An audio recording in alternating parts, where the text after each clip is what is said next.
জান্নাতুল ফেরদৌস বৈশাখী। বৈশাখী মানে ডাকনাম হচ্ছে বৈশাখী। হ্যাঁ। বর্তমানে বয়স কত? 16 বছর। 16 বছর বয়সে আপনি তো মানে তোমাকে আমি তুমি করেই বলবো, যেহেতু তুমি আমার বয়সে অনেক ছোট। হ্যাঁ। তো এইরকম একটা বয়সে আসলে জীবন গল্প বলা, কি বা জীবন গল্প, কেনই বা আসলে ও আমাদের আজকে লাখ লাখ মানুষের মুখোমুখি হয়েছে, সেগুলো নিয়ে কথা নিশ্চয়ই হবে। তবে আপনারা জানেন যে আমরা সাধারণত প্রাপ্তবয়স্ক না হলে জীবন গল্প আসলে প্রচার করি না। তবে দুই একটা ক্ষেত্রে ব্যতিক্রম, কিছু কিছু গল্প থাকে খুবই এক্সেপশনাল। সেই জায়গাটি থেকে আমরা আজকে ওকে লোক সমাজের মুখোমুখি করছি। তো বৈশাখী জন্ম জেলা কোথায়, কোন জেলায় জন্মগ্রহণ করেছো? গোপালগঞ্জ। গোপালগঞ্জ। ভালগা? ভাঙ্গা। ওকে, ঠিক আছে। বর্তমানে কোথায় থাকছো? এখন থাকি কেরানীগঞ্জ, পুরান ঢাকার ওদিকে। হ্যাঁ, পুরান ঢাকার ওদিকে। ওকে, ঠিক আছে, শুরু করো তুমি একেবারে ছোটবেলা থেকে, যেখান থেকে বলতে চাও। আমার মা বাবা গ্রামেই থাকতো, আমাদের গোপালগঞ্জ এখানে। তো আমি এরকম ভাবে, আমার বাবা মানে খুব নেশাখোর ছিল, অ্যাডিক্টিভ টাইপের, মানে খুবই। তো আমার আরো 2টা ভাই হয় আগে, আকাশ, বড় ভাই আকাশ, ছোট ভাই তমা। আমি আর কি মেঝো, আমি হই। তো আমার যখন আমি হই নাকি, তখনই নাকি আমার বাবাই নাকি আমার মার উপরে মানে খুব টর্চার করে, যে কেন একটা মেয়ে হইলো। একবার নাকি আমাকে মানে ছুঁড়ে ফেলে দিয়েছে বাগানে। আচ্ছা, হ্যাঁ। তো এখান থেকে তোমার বাবা পেশায় কি ছিল? পেশায় কিছুই করতো না, মানে জেলের ছিল, কখনো মানে জেলের কাজ করতো, কখনো এটা করতো, কখনো সেটা করতো, আর অল টাইম নেশাই করতো। মানে আজকে খাওয়ার মতো খাবার আছে, কালকে যে কি হবে তার সেটা মানে সে ইয়া করতো না। তো যখন আমার বয়স আস্তে আস্তে বাড়লো, 1.5 মাস হলো, তো আমার আবার আমার মারা হচ্ছে 4 বোন, আমার মা হচ্ছে সবার ছোট, আর আমার খালা হচ্ছে 3 নাম্বার আর কি। তো আমার খালার বিয়ে হয়েছে, তার বেবি কনসিভ হচ্ছিল না, অনেক বছর হয়ে গেছে বিয়ের। তো এইভাবে একটা চাপ ছিল। তো হওয়ার পরে সে গ্রামে যায়, শুনে আমার কাহিনী, যে নেক্সট আমার কি হবে, আমার ফিউচারের কথা চিন্তা করে সে আমাকে নিয়ে আসে। 1.5 মাস বছর বয়সে নিয়ে এসে নিজের মেয়ের মতোই লালন পালন করে। আর আমার আম্মুর যে আছে না, যে কখনো আমার প্রতি যে একটা মায়া তৈরি হবে, যে না ও আমার মেয়ে, ওর একটু এক্সট্রা কেয়ার করতে হবে বা ওর একটু খোঁজ খবর নেই, এরকম কখনোই হয় নাই। ঢাকা শহরে যাই, আমার খালা ঢাকায় গুলশান 2 থাকে, তো ওইখানে আমি লালন পালন হই। তো আমার মার আবার একটা ছেলে হয়। তো সেই ছেলেটা এখন আমার বাবা কোথায় ধরতে গেলে এখনো বাইচা আছে কি মারা আছে আমি যাই না, কারো খবরই তেমন একটা যাই না, শুধু মার খবর জানি। তো মার আর কি বিয়ে হয়ে যায়।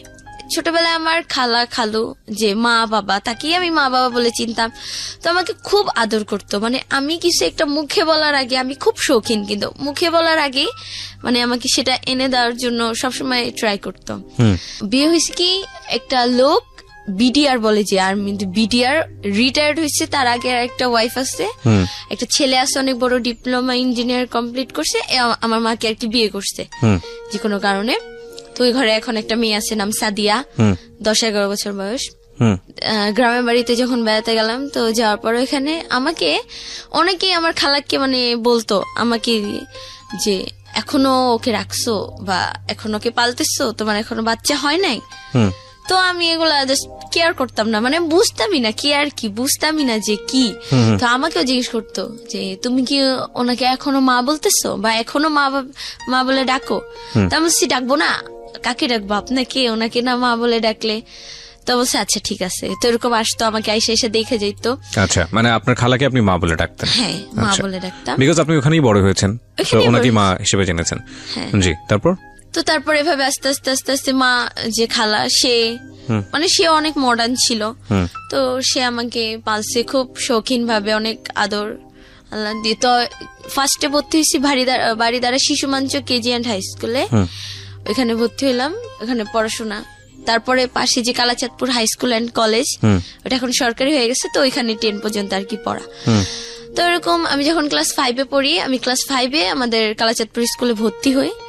তো ওই স্কুলে ভর্তি হই, তো তখন আমি আমরা আবার দেশে গেছি, গ্রামের বাড়িতে বেড়াতে গিয়েছিলাম। তো ওইখান থেকে আসার পর শুনি যে সে বেবি কনসিভ করছে। তো এইখান থেকে আর কি শুরু গল্পটা, এখান থেকে। আচ্ছা, কারণ concept- বেবি কনসিভ করেছে মানে হচ্ছে আপনার খালা বেবি কনসিভ করেছে। হ্যাঁ, সে- বয়স কত তখন আপনার? আমার তখন 10 বছর, 5-এ পড়ি। 5-এ পড়ো তুমি ওই সময়? হ্যাঁ, তখন আমি 5-এ Okay. আর কি উঠবো, মানে উঠে গেছি আর কি। ওকে। তো আমি তো খুব আমাকে মানে একসাথে শুতে দেবে না, আমার রুম সবসময় আলাদাই ছিল, তারপর আমি মার সাথেই শুইতাম, মানে খালার সঙ্গে? খালা, হ্যাঁ ওই তো খালা, তার সাথে শুতাম। তো আমার শুয়া কি অতটা খারাপ ছিল না, ঘুমানোটা আবার অতটা ভালোও ছিল না।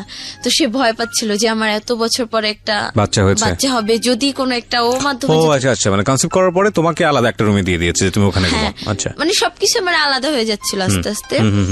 তো এরকম তো আমি খুব কান্নাকাটি, মা আমি তোমাকে ছাড়া শুবো না, মা আমি তোমাকে ছাড়া ঘুমাবো না, কিছুতেই না কিছুতেই না। তো আমিও তো যাবো না, আর সেও আমাকে যাওয়াই ছাড়বে, যে তোকে যাইতেই হবে। তখন তুমি থেকে তুই, তোকে যাইতেই হবে। তা সেরকম তো আমি যাবো না, খুব কান্নাকাটি করতেছি। যে আমার খালু বাবা, সে আমাকে এতটা মারলো, লাইফের ফার্স্ট অনেক মোটা একটা লাঠি দিয়ে মারার পরে আমাকে আলাদা রুমে রাখলো। আমি এমনি পাই ভয় পাওয়ার ফলে কি আমি খুব কান্নাকাটি করলাম সারা রাত। আমি চিল্লাইছি, মা তুমি কেন আমাকে ছেড়ে দিলে বলো, আমি তোমার বুকে শুভ মা, মানে অনেক কথা বলছি। পাশে তখন টিন সেট বাসা ছিল, তো পাশের রুম থেকে আর কি শোনা যায়। তো একটা মহিলা বলতেছে যে সারা রাত মেয়েটা এভাবে ঘুমায় নাই, সে তার মতো সে ঘুমায় গেছে, চিল্লাইছে মেয়েটা আর এভাবে কান্নাকাটি করছে মার কাছে যাওয়ার জন্য। তো যাই হোক, এক পর্যায়ে সকাল হলো, তো এরকম মানে খুব অ্যাভার্ড যে বাচ্চা হ্যান ত্যান। তো যখন বাচ্চাটা আমার মা আসলো আবার মাঝখানে, যে এখন তো সে প্রেগনেন্ট, কাজ টাজ করতে হবে, মানে আপন মা? হ্যাঁ, আমার যে আপন মা, নাম সেলিনা। তো সে আসলো, আসার পর কাজ, ওই যে তার মেয়ে হয়েছে ওই ঘরে, মেয়েকে নিয়ে আসলো। আসার পর কাজ টাজ করতো। তো তখন আমাকে আমার মা একদিন ডাকে বলতেছে, জানো আমি তোমার কি হয়? হ্যাঁ, তুমি তো আমার খালামণি হও, তুমি আমার ভালো খালামণি, ছোট খালামণি আমার। না, আমি তোমার মা হই। মা হও? কেন মা হবো, আমার তো মা আসছে। বলছে না, আমি তোমার মা হই। তা বলছি কেন তুমি, মানে আমি তর্ক করতেছি, খুব জিতছিলাম, কেন না তুমি আমার মা হও না, কেন বলতেছো এগুলো, আমি জানি তো হ্যান ত্যান। সে আবার আমার রুমে শুইতো, তো আমি তাকে শুইতে দিতাম না। আসলে কি, হ্যাঁ ওনারা গ্রামের থেকে আসছে আর আমি ঢাকা শহরে থাকি, আমি কেন শুইতে দিব আমার সাথে? হ্যাঁ, আর আমার খালা কি, মানে আমার যে মা, আপন মা, সে আবার কি মানে একটু নোংরা টাইপের, মানে গ্রামের তো, মানে অত কিছু বুঝতো না। 2 রুমের নেওয়ার জন্য আর কি আমরা ফার্স্টে টিন সেট, এটা মোটামুটি ভালো একটা। তো যাই হোক, আস্তে আস্তে হ্যাঁ তুমি আমার সাথে ঘুমানোর জন্য আমার থেকে একটু পটায় চকলেট বা এটা নেওয়ার জন্য, মানে আমার তখন ধারণা এটা ছোট তো, এগুলোর জন্য মনে হয় তুমি এরকম আমাকে ভাও দিচ্ছ, এক কথায় ভাও দিচ্ছ। বলছে না, আমি তোমার মাই হইতো। আমার নানু এখন নাই, মারা গেছে। আমার নানু বলছে কি, পুরাটা খুইলা বললো যে ওর আর কোনো সিচুয়েশন ছিল না, তোমাকে দিয়ে দিচ্ছে, তুমি 1.5 মাস তোমার মার কাছে ছিলা, শুধু 1.5 মাস ছিলা, আজ হয়তো তোমার মার কাছে থাকতে, এরকম তোমার 2টা ভাই আছে। তো আমি না ফার্স্টে কিছুটা বিশ্বাস করছি, কারণ আমার মা, আমার যে খালা, সে তাকে, আমার আবার একটা খালা তো ভাই আমার সাথে ছিল, পারভেজ নাম।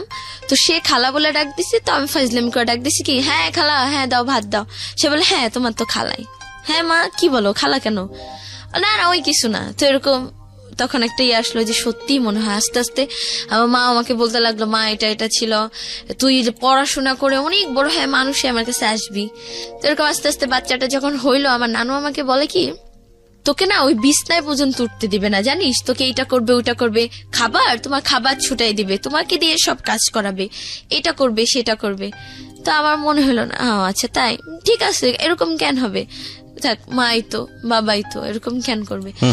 আমার খালু আবার খুব ফর্সা, আমার খালা আবার একটু ডিপ শ্যামলা, তো মেয়েটা হচ্ছে একদম কুচকুচে কালো। তো যাই হোক, সবার আদরের মনি সবার। আর আমার খালাকে খুব মিষ্টি আনলো, পছন্দ করতো, মিষ্টি আনলো। তো আমি সবাইকে বিলাইতে গেলাম যেভাবে, যে দেখো আমার অ্যাম্বুলেন্স থেকে যখন নামলো, আমি ধরতে নিলাম, এই ব্যথা পাবে, ছাড়ো ছাড়ো ছাড়ো, হ্যান ত্যান, বিছানায় বসে যে আমি একটু আদর করব। আমার নানু, এই সরো সরো সরো। আমার খালা যখন মানে হয়েছে মেয়েটা, তখন নাকি আর কি বুকে দুধ পাচ্ছিল না, তো রুম থেকে বের করে দিত, খুব খারাপ ব্যবহার করতো, স্যাং স্যাং বলে যাকে, বের হতো। আমি বাহিরে একটাই যেতাম, বসে কানতাম কি, ইস আমি হয়তো আমার মাকে হারায় ফেললাম। তো মানে আমাকে যেই দেখে সেই বলে, তোমার কিছু একটা হবে, জানো, তোমার কিছু একটা পরিবর্তন হবে। তা আমি আবার হোগা, আমি জানি না হোগা কি, তাপটা দেখি, তো এরকম হয়ে যাক, যা হবে হবে।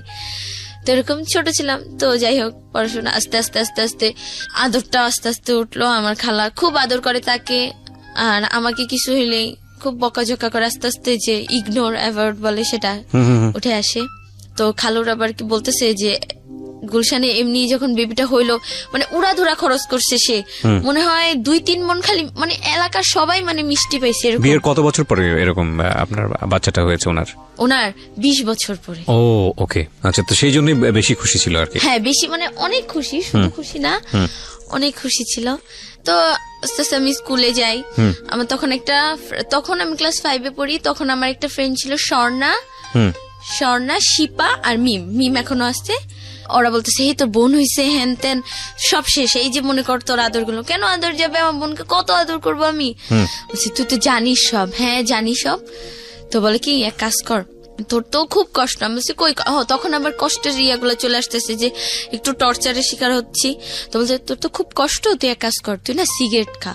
আস্তে আস্তে আমাকে ড্রাগে নিয়ে যায়, তুই না সিগারেট খা, স্মোকটা একটু ট্রাই কর।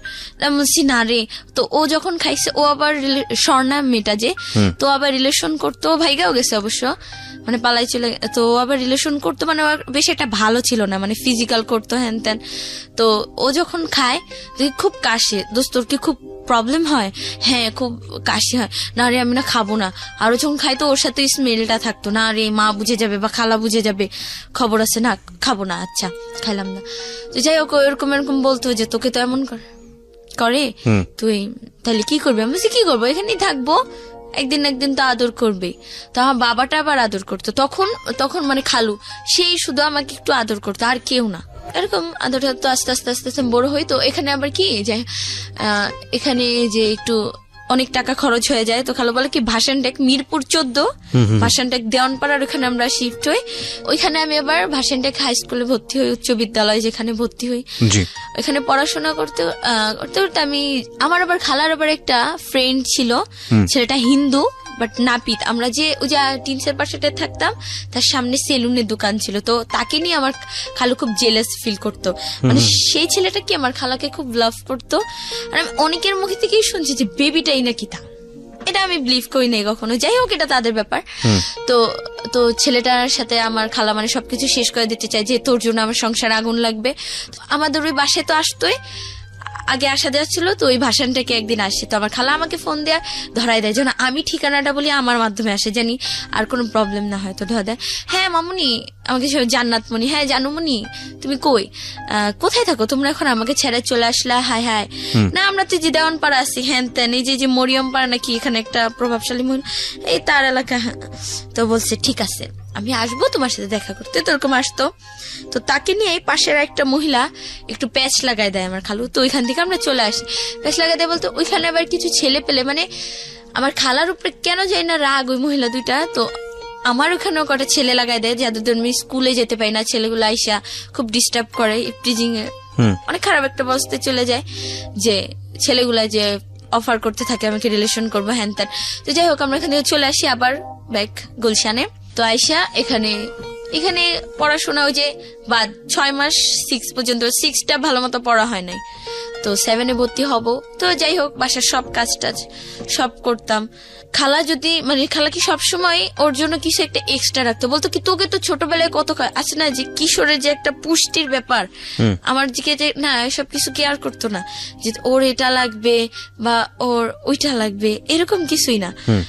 এই নুসাইব ভালো কিছু একটা হয়েছে, সব একটু খাইলো, এইটা নুসাইবার পরে যে ওটা খাবে বা আমার যে খেতে ইচ্ছা করবে, বা আমার মানে হচ্ছে যে ওনার মেয়েটা, হ্যাঁ নুসাইবা, এটা ওর। তো আমার খুব খারাপ লাগতো জিনিসটা, কম বয়স আর ফ্রেন্ডরা বুঝাইতো। তো যাই হোক আস্তে আস্তে খুব একটু টর্চারের ইয়াতে ছিলাম। 7-এ উঠলাম, কিছু হইলেই মানে আমাকে এতটা মারতো, মানে যা পাইতো হাতের কাছে। মানে এখনো আমার মানে বডির প্রত্যেকটা জায়গায় ব্যথা। পানি ঢালতে গেছি, পানিটা হাত থেকে একটু পড়ছে, সেজন্যই একটা থাপ্পড় খাওয়া লাগবে, একদম মাস্ট খাওয়া লাগবে। মানে কথায় গায়ে হাত তোলা, হ্যাঁ কথায় গায়ে হাত তুলতো। আর একটু ভাইবাও নিত না যে ও বড় হয়েছে, একটা মেয়ে মানুষ, না এরকম না। 7-এ উঠি এরকম কষ্ট। তো 7-এ উঠি লাস্ট দিক দিয়ে একদম। তো আমরা ওই বাসাটা ছাড়ি। এখন আমরা একটু টাকার সমস্যায় পড়ে গেছি, কারণ আমার খরচ আমাকে তো একদম বিয়ে দিয়ে দিবে। তা আমার খরচ, আমার খালুর আবার কথা কি না থাক পড়তে থাক, এসএসসির পরে তো জানি হিসাব করা যে 16 বছর হবে, এইচএসসির পরে ওর 18 বছর হলে ওকে একটা সরকারি জব দিয়ে দিব, ওর নিজের লাইফ নিজে করবে। ওকে। তো ওই তো আবেগের বয়স, ফ্রেন্ডরা ছিল, এটা বলে ওটা বলে কদিন পর পর যে তুই একটা রিলেশনে যা, তুই তো এরকম সেরকম, তোর উপরে ক্রাশ খাইছে। আমি কেয়ার করি নাই। 7-এ আমরা 7 তলা একদম ছাদের উপরে বাসা নেই, আর আমাদের 5 তলা একটা ছেলে থাকে, ওই ফার্স্ট লাভ। জি। ছেলেটার নাম নাইমুল হাসান সিজান আর কি, সবাইকে সিজান বলে ডাকতো। আচ্ছা। আমরা যেদিন বাসায় উঠি ওই দিন ছাদের উপরে ছিল, আমরা সবকিছু আমাদের মালামাল সেট করি। তো সেই দিন ওকে দেখে কেন জানি আমার মানে মনে হলো কি মানে কত আগের যেন চেনা, কত কিছু জানি, যে খুব অনেক অনেক মানে আস্তে আস্তে এত ডেভেলপার। ও 5 তলায়, আমি 7 তলায়। তো সিজান, ওর একটা বোন আছে নাম সিনিন্না, ওর বাবা পুলিশে চাকরি করে। আচ্ছা। চিটাগাং। ওর মা, ওর বোন আর ও থাকে এখানে, ওর বাবা ওইখানে কোয়ার্টারে থাকে। তা তো আস্তে আস্তে এরকম ও আবার, আমি তখন ও আমাদের স্কুলে তখন 9-এ পড়ে, আমি তখন 8-এ উঠবো আর কি, 7-এ।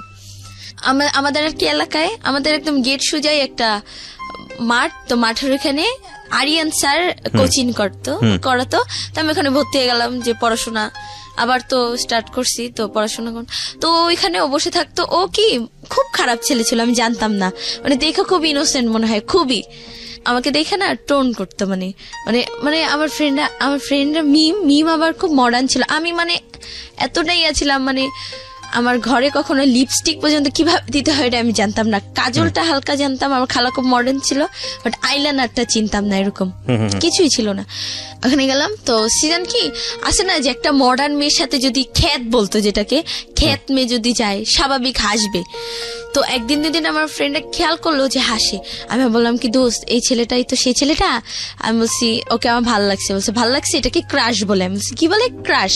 আমি বলছি আচ্ছা এটাই ক্রাশ? বলছে হ্যাঁ এটাই ক্রাশ।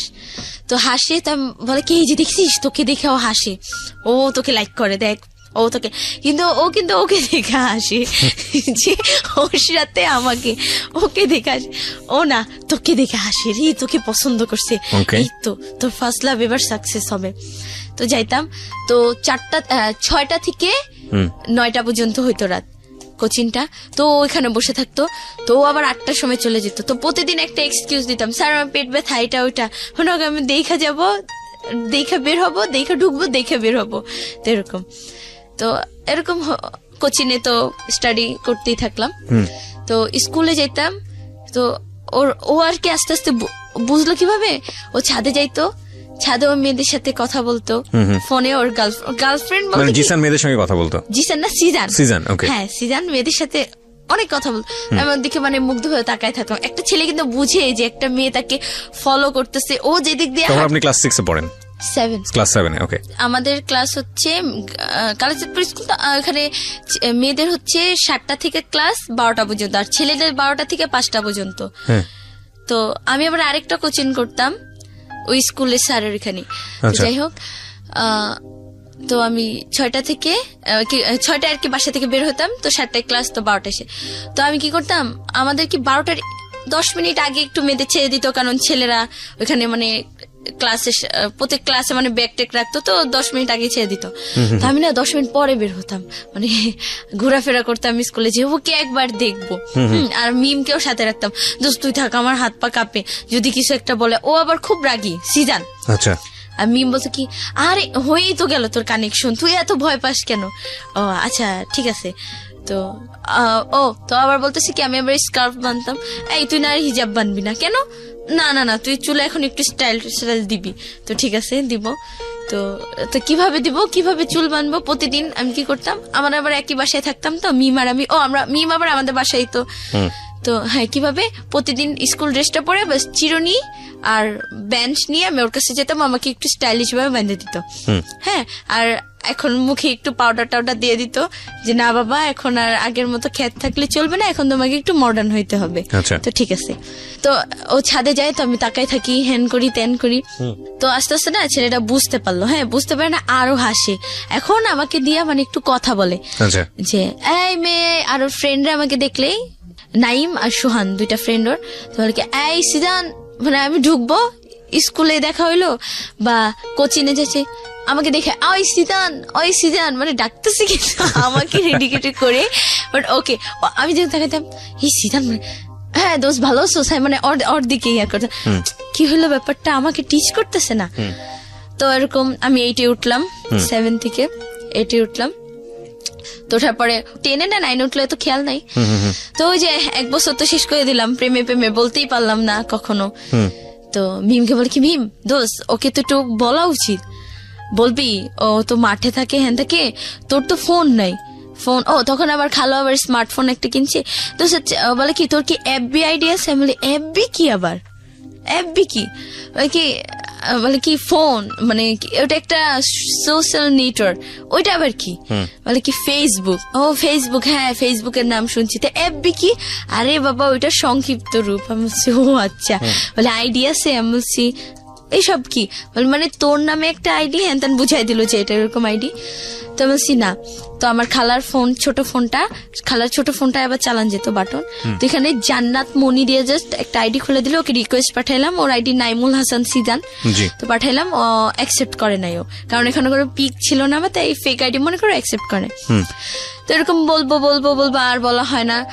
ওই আমি আবার মাঝখান দিয়ে শুনতে পারলাম যে সিজান নাকি এতটাই খারাপ একটা ছেলে ছিল, আমি সিজান পাগলের মতো ভালোবাসতাম, পাগলের মতো। মানে ও আমার আবার একটা কোচিং হলো 4টা থেকে 6টা পর্যন্ত, ও কখন নামবে আমি ওরকম দাঁড়ায় থাকতাম সিঁড়িতে, একাধারে দাঁড়ায় থাকতাম, ওর সাথে দেখা করব, ওর সাথে একটু কথা বলবো, শুধু একটু কথা বলবো ওর সাথে, ব্যাস এরকম। তো একদিন ও আমাকে মাঠে সবার সামনে মানে, আর ও সিজান ছেলেটা কি খুব গালাগালি করতো, মানে খুব আমার মাকে নিয়ে বাবাকে নিয়ে মানে খুব বিশ্রী ভাষায় গালাগালি করতো। তো তুমি জানলে কিভাবে তোমাকে গালাগালি করতো তোমার মা? আমি পাশ দিয়ে দাঁড়ায় আছি, ও পাশ দিয়ে যাবে আর গালাগালি করতে করতে মনে হয় কি আমার কানে শুনাই যাবে আমাকে বলতে আবার যাচ্ছি। কেমন লাগে ওরে, ও কোনোদিন ওদের বাসায় কি আয়না নাই, ওকে কোনোদিন আয়না দেখে নাই। তো তোমাকে গালিগালাজ করছে কেন? মানে তোমাকেও পছন্দ করে না? পছন্দ করে না, বাট তুমি ওকে পছন্দ করতে খুবই। আচ্ছা আচ্ছা। ও বাই দ্য ওয়ে প্রিয় শ্রোতা, ও খুব অল্প বয়সী, ওর মতো করে গল্প বলছে, আপনারা বুঝতেই পারছেন। ঠিক আছে, হ্যাঁ বলো তারপর। তো যখন ওর কথা মনে পড়ে সারা রাত কান্না করি। দিনে তো ওই যে কাজ টাজ করি, সারা রাত একটু রেস্টের দরকার, সারা রাত কান্না করি, ওর জন্য দোয়া করি আল্লাহ ও জানি আমাকে একটু ইয়ে করে, মানে ও জানি আমার সাথে একটু ভালো ব্যবহার করে। আরে ভালোবাসলে কি পাইতে হবে? আরে তো এর মাঝখানে আবার শুনতেছি FM, খালার ফোন রাত্রে চার্জে দেয়, ওই চুপি নিয়ে জীবন গল্প, ভালোবাসার বাংলাদেশ, বি পজিটিভ হ্যান ত্যান শুনতেছি। তো শুনতে ওইখানে যে আসে মেয়েরা বলে, তো কেউ বলে যায় না যে ভালোবাসলে কি পাইতে হবে, ও ভালো থাকো। তো ওই যে FM এর ভূত ঢুকছে, এই ভালোবাসলে কি পাইতে হবে, ওই ডায়লগ গুলা মনে আসছে। কোন ক্লাসে তখন তুমি? ক্লাস 10-এ? না আমি ক্লাস 8-এ। তখন ক্লাস 8-এ? হ্যাঁ। তো এরকম খুব গালাগালি করতো, মানে আর ও কি বলে নেশা করতো, ওই ছেলেটাও নেশা করতো। ওর সঙ্গে কি তখন তোমার কথা হতো, ফোনে কথা হতো? আর কোনোদিন আমার দিকে মানে ভালো মতো কথা বলে নাই 2 মিনিট। তো জানতো যে তুমি ওকে পছন্দ করো, সে কারণে তোমাকে গালিগালাজ করতো? হ্যাঁ, ওকে, খুব ভালোবাসতাম ওকে। আর আমার ফ্রেন্ডরা, মিম বাদে আমার ফ্রেন্ডরা মানে আমার আবার একটা বেস্ট ফ্রেন্ড হয় নাম রোজ।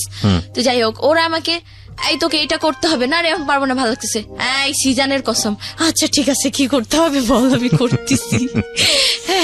কারো টাকা লাগবে বা কারো একটা হেল্প, আমি আবার কি একটু গুন্ডা টাইপের, মানে সিজানের কাছে আমি নরম, মানে আর বাসায় আর আমাকে কোনো ছেলে যদি টিচ করতাম রাস্তার মধ্যেই মাইরা বসতাম হ্যান ত্যান, তো আমাকে নিয়ে যেত ওরা সেফটির জন্য। না রে দোষ আজকে যাবো না, সিজানের কসম, আচ্ছা ঠিক আছে বল কোথায় যাইতে হয়, আমি যাচ্ছি, সব জায়গায় যাবো, যাচ্ছি। তো এই বলে আমাকে সিগারেটও খাওয়াইছে। আমার একটা ফ্রেন্ড, ওই যে ওই মেয়েটার নাম ছিল কি শিউলি টাইপের, তো ওই মেয়েটা সিজানের কসম তুমি একবার একটা টান দাও, ঠিক আছে আর কিছু খাইতে হবে, দাও না খাচ্ছি। সিজান আবার স্মোক করতো, তো ওই দোকানে একটা ছেলে, মানে যে দোকানে গিয়েও সিগারেট খাইতো, আমার যে বেস্ট ফ্রেন্ড শান্তা আর কি রোজ, ও নিজের নাম এফবিতে নাম দিছে রোজ, তাই ওকে সবাই রোজ নামেই চিনে। মেয়েটা অবশ্য অনেক ভালো, তো আমার সাথে ওর বেস্ট ফ্রেন্ড হয়ে মানে খুব ক্লোজ হয়ে যায় আমরা একে অপর। তো ওকে আমি বলি, তো রোজ তখন আমার ওই আইডিটা আমি ডিএক্টিভেট করে দিই, আইডি যার জন্য খুলছি সেই অ্যাকসেপ্ট করে না, ডিলিট করে দেয়। তো ওই আইডি আমি দিয়ে কি করবো, ডিএক্টিভেট করে দিচ্ছি। তো রোজ খুলা বলতেছে, জানো আমার ফ্রেন্ড আছে জান্নাত, তোমাকে অনেক ভালোবাসে সিজান, জানো তোমার কথা ওর কথা ক্লাসে সবাই বলতেছে, তার বয়ফ্রেন্ডের কথা, খারাপ তো লাগেই যে আমার বয়ফ্রেন্ড আজকে আমাকে এইটা দিচ্ছে, বা ডোন্ট মাইন্ড আমাকে আজকে কিস করছে বা হার্ট করছে, ওর সাথে হাতে হাত ধরে আমি আজকে ঘুরতে গেছি এই জায়গায়, এটা ওইটা। তো আমাকে জিজ্ঞেস করে কিরে বৈশাখী, আমাকে আবার বৈশাখী বলতো কেন, আমার পহেলা বৈশাখীর দিন জন্ম। জি। তো একজন দুজন, এই দোস্ত তোকে না আজকে থেকে বৈশাখী রাখবো। তো এখন বৈশাখী নামেই চিনে সবাই, জান্নাতুল ফেরদৌস একটা নাম আছে। তো বৈশাখী তোর সিজান কি করছে? তো আমি ক্লাসের মধ্যেই মানে এত জোরে জোরে চিল্লায় কান্না করতাম, মানে সবাই বলতো ওই ছেলেটা কি এগুলা বুঝতে পারে না, সিজান সিজান বলা কান্না করতাম, সিজান সিজান বলা, মানে এতটাই পাগল হয়ে গেছিলাম। তো রোজ বলতো এরকম এরকম, বলতো তোমাকে অনেক ভালোবাসে। বলছে কি দেখো আমি ভালো না, আমি ওকে বলো ও যদি আমার সাথে ফিজিক্যাল কিছু একটা করে তাহলে আমি ওকে মাইনা নেবো। বলছে ও তো এরকম মেয়ে না, আর তুমি ওকে জিজ্ঞেস করে দেখো, ও ফিজিক্যালের মানেই বুঝে না, তোমাকে জিজ্ঞেস করে দেখো। সিজন বলেছে এটা? হ্যাঁ, আর আমার রোজ ফ্রেন্ডের হচ্ছে কাছে। হলো তোমার হয়ে সিজনকে এই ধরনের কথা বলেছে? না মানে বলছে যে যে মানে আমার সাপোর্ট নিয়ে বলছে যে তোমাকে লাভ করে। Okay, হ্যাঁ বুঝতে পারছি, মানে কি বলে হচ্ছে মিডল ম্যানের ভূমিকায় আছে আর কি। হ্যাঁ, তারপর আর ওকে দেখলে অটোমেটিক আমার মানে একটা ছেলেকে মারবো বা একটা ইয়াতে আসছি যেমন ফ্রেন্ডকে, ওকে দেখলে দোষ আজকে না হবে না, বাদ দে সবকিছু শেষ আজকে, এই সিজানের কসম, ঠিক আছে ওকে ওভারটেক করি তারপর আমি যাচ্ছি, ও আমার সামনে থেকে যাক, তারপর মাইরা দে মনে ভাই, ঠিক আছে ঠিক আছে। তো এরকম আস্তে আস্তে আস্তে আস্তে ছেলেটা, তো আমি 9-এ উঠি। এইটি আবার রেজাল্ট কি ওই পড়াশোনা মানে পড়াশোনা একদম গোল্লায় যায় আমার, পাই 3.50 জিএসসি তে। আমার খালু তো খোটা, তোকে তোকে এত ইয়া করলাম হ্যান ত্যান, এ প্লাস পাইছে, এ গোল্ডেন এ প্লাস পাইছে, এ 4 পাইছে, তুই এত কম কেন পাইলি, আরো মার এ সে। আর সে হলো কি একজন যে বলবে আমি পড়তে পারতেছি না, এটা হয়তো আমার ব্যর্থতা, কিন্তু না তোকে একদম সমাজ কি বললো সেটা, যে এই আপনার মেয়ে এটা কেন করলো, আরে আমার মেয়ে তো এটা করছে, কেন আপনার মেয়ে কেন ভালো ইয়া পাইলো না, তো এটা নিয়ে আমাকে মারতো। তো যাই হোক 9-এ উঠলাম, তো আমি এসব কেয়ার করি না, পেয়ার কিয়া তো ডার না কিয়া, ভালোবাসতাম। সিজান করলাম, তো সিজান আমাকে, আমি আবার পরে এই যে এফএম শুনতাম, যে আপনাদের ইয়াটা তো শুনতামই, তো শুনতে শুনতে এখন আমার খালা কি বুঝে গেছে যে আমি রাত্রে ফোন ইউজ করতেছি, ফোন আমি কথা বলি না বাট এফএম শুনি। তো এরকম আর ফোন দেয় না, এমন জায়গায় লুকায় রাখে ফোন, আমি মানে ওই যে বালিশের নিচ টিচ চেক করে, তার বডি চেক করে আমি ফোন পাইতাম না, আল্লাহ জানে ফোন কই রাখতো। তো ফ্রেন্ড আমার আবার শান্তা কি ওর আবার একটু ফ্রিডম বেশি ছিল, ওর বোন আবার একটু মডেল টাইপের, তো ফোন ইউজ করতে স্মার্টফোন। ও আবার এফবিতে একটা ভাই বানায়, নাম নাইম ছেলেটার। তো তখন নাইম নামে ও নাকি ফেসবুকে ভাই বানাইছে, হ্যাঁ ছেলেটাকে, নাইম রংপুর থাকে। তো নাইম ছেলেটা, হে আমার একটা ভাইয়া হয়েছে জানিস, তোকে তো সিজান এত অ্যাভয়েড করে, 2 বছর এমনিই চলে গেছে, এত অ্যাভয়েড করে, তুই একটু ভাইবা দেখ, তুই দেখ ভাইয়াটা খুব সুন্দর, ভাইয়ার গার্লফ্রেন্ড নাই, ছিল ব্রেকআপ হয়ে গেছে, নাম ঐশী, ওর নামও ছিল জান্নাতুল ফেরদৌস, কিন্তু ঐশী আর আমার বৈশাখী। তোমার কি লেখাপড়া করতে না, সারাদিন এগুলো নিয়ে কথাবার্তা বলতে? তো নাইম ছেলেটার সাথে আমার রিলেশনটা করাই দেয় বলতে কি, তুই দেখ তোর সিরিয়াস হওয়া লাগবে না, ভাইয়াটা সিরিয়াস হবে, তোর তো এত সমস্যা, ভাইয়াটা তোর খরচ দিবে, লাগলে তোকে ভাগাই নিয়ে বিয়েও করবে বাবা, তারপরও তুই দেখ কি হয়। তো এরকম আস্তে আস্তে 9-এ তখন আস্তে আস্তে ছেলেটা 1 মাস হয়, জানুয়ারি চলে যায়, তো আমি সিরিয়াস না, ছেলেটা সিরিয়াস হয়ে যায়। তো দেখ আমি মাঝখানে ব্রেকআপ করে দিই, ধুর আমি সিজানকে ছাড়া কাউরে না রে, এইসব ছেলে চলবে না, বলছি খুব ভালো, তো ধরতে বাদ দে, তুই সিজানেরই পটা দেখ। আমি কি নাইমের কাছে যাবো, আমি পানি খাইতে গেলে ওই পানির গ্লাসে আমি সিজানকে দেখি, হ্যাঁ আরো 2 বছরের একটা মায়া পড়ে গেছে, আমাকে ছাড়তে পারবো না, তুই পারলে যা ছাড়গা, বা তুই নাইমকে ধরগা, হ্যাঁ আমার ভাই লাগে চুপ, দুজনের তো এরকম ঝগড়া। শান্তার বাড়িও হচ্ছে আমাদের গোপালগঞ্জ ওদিকেই। তো যাই হোক দেশীয় আরো ফ্রেন্ডশিপ।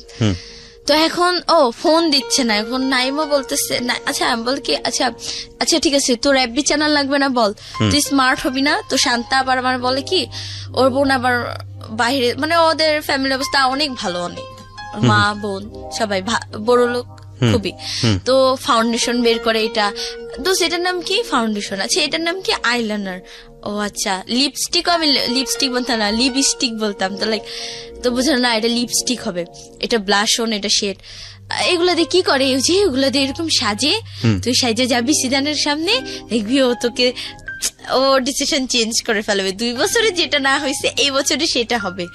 একদিন একটু সাজাই দে না, সাজাই দিল, মানে মাশাল্লাহ, মানে সেদিন আমাকে এত সুন্দর লাগতেছে, মানে ওই যে কখনো সাজি নাই।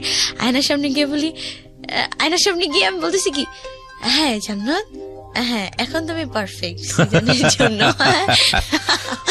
এখন তুমি পারফেক্ট। হ্যাঁ, আর সিজান সেজে আবার বলতেছি, হে জান্নাত তুমি তো জলপুরি ছিল, আমি তো বুঝতে পারি নাই তুমি এত সুন্দর। হ্যাঁ তো ঠিক আছে, আমি সব ভণ্ডামি বাদ যাও, আজকে থেকে শুধু জান্নাতি। হ্যাঁ, রিসান ফের বলে কি দোস্ত যদি এটা না হয়, বলছে এটা না হলে নাই, তুই আর আসবি না বা ওকে তুই ভুলে যাবি। আমি না পারবো না রে। এরপরে ঠিক আছে, যদি সিজান তোকে পছন্দ না করে, তুই যদি ওর নাম নেস তাহলে আমি তোকে গুলি করব বা ওকে গুলি করব। আমি বলছি দোস্ত দাঁড়াও, গুলিটা তুমি আমাকে মারবা, ওকে গুলি মারবা আর তোকে জুতা দিয়ে পিটাবো।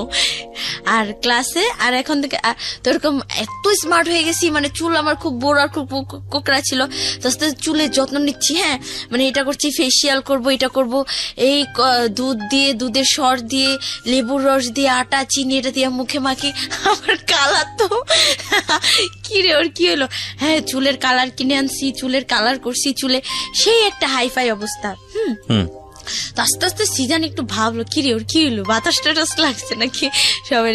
তো ক্লাসে যাই, ওরকম কান্না করি, সিজান সিজান, আর দেখি কি আমি মাথা নিচু করে সিজান সিজান করে কান্না করতেছি, উঠে দেখি কি সবার হাতে জুতা, নাহলে সবার হাতে স্কেল।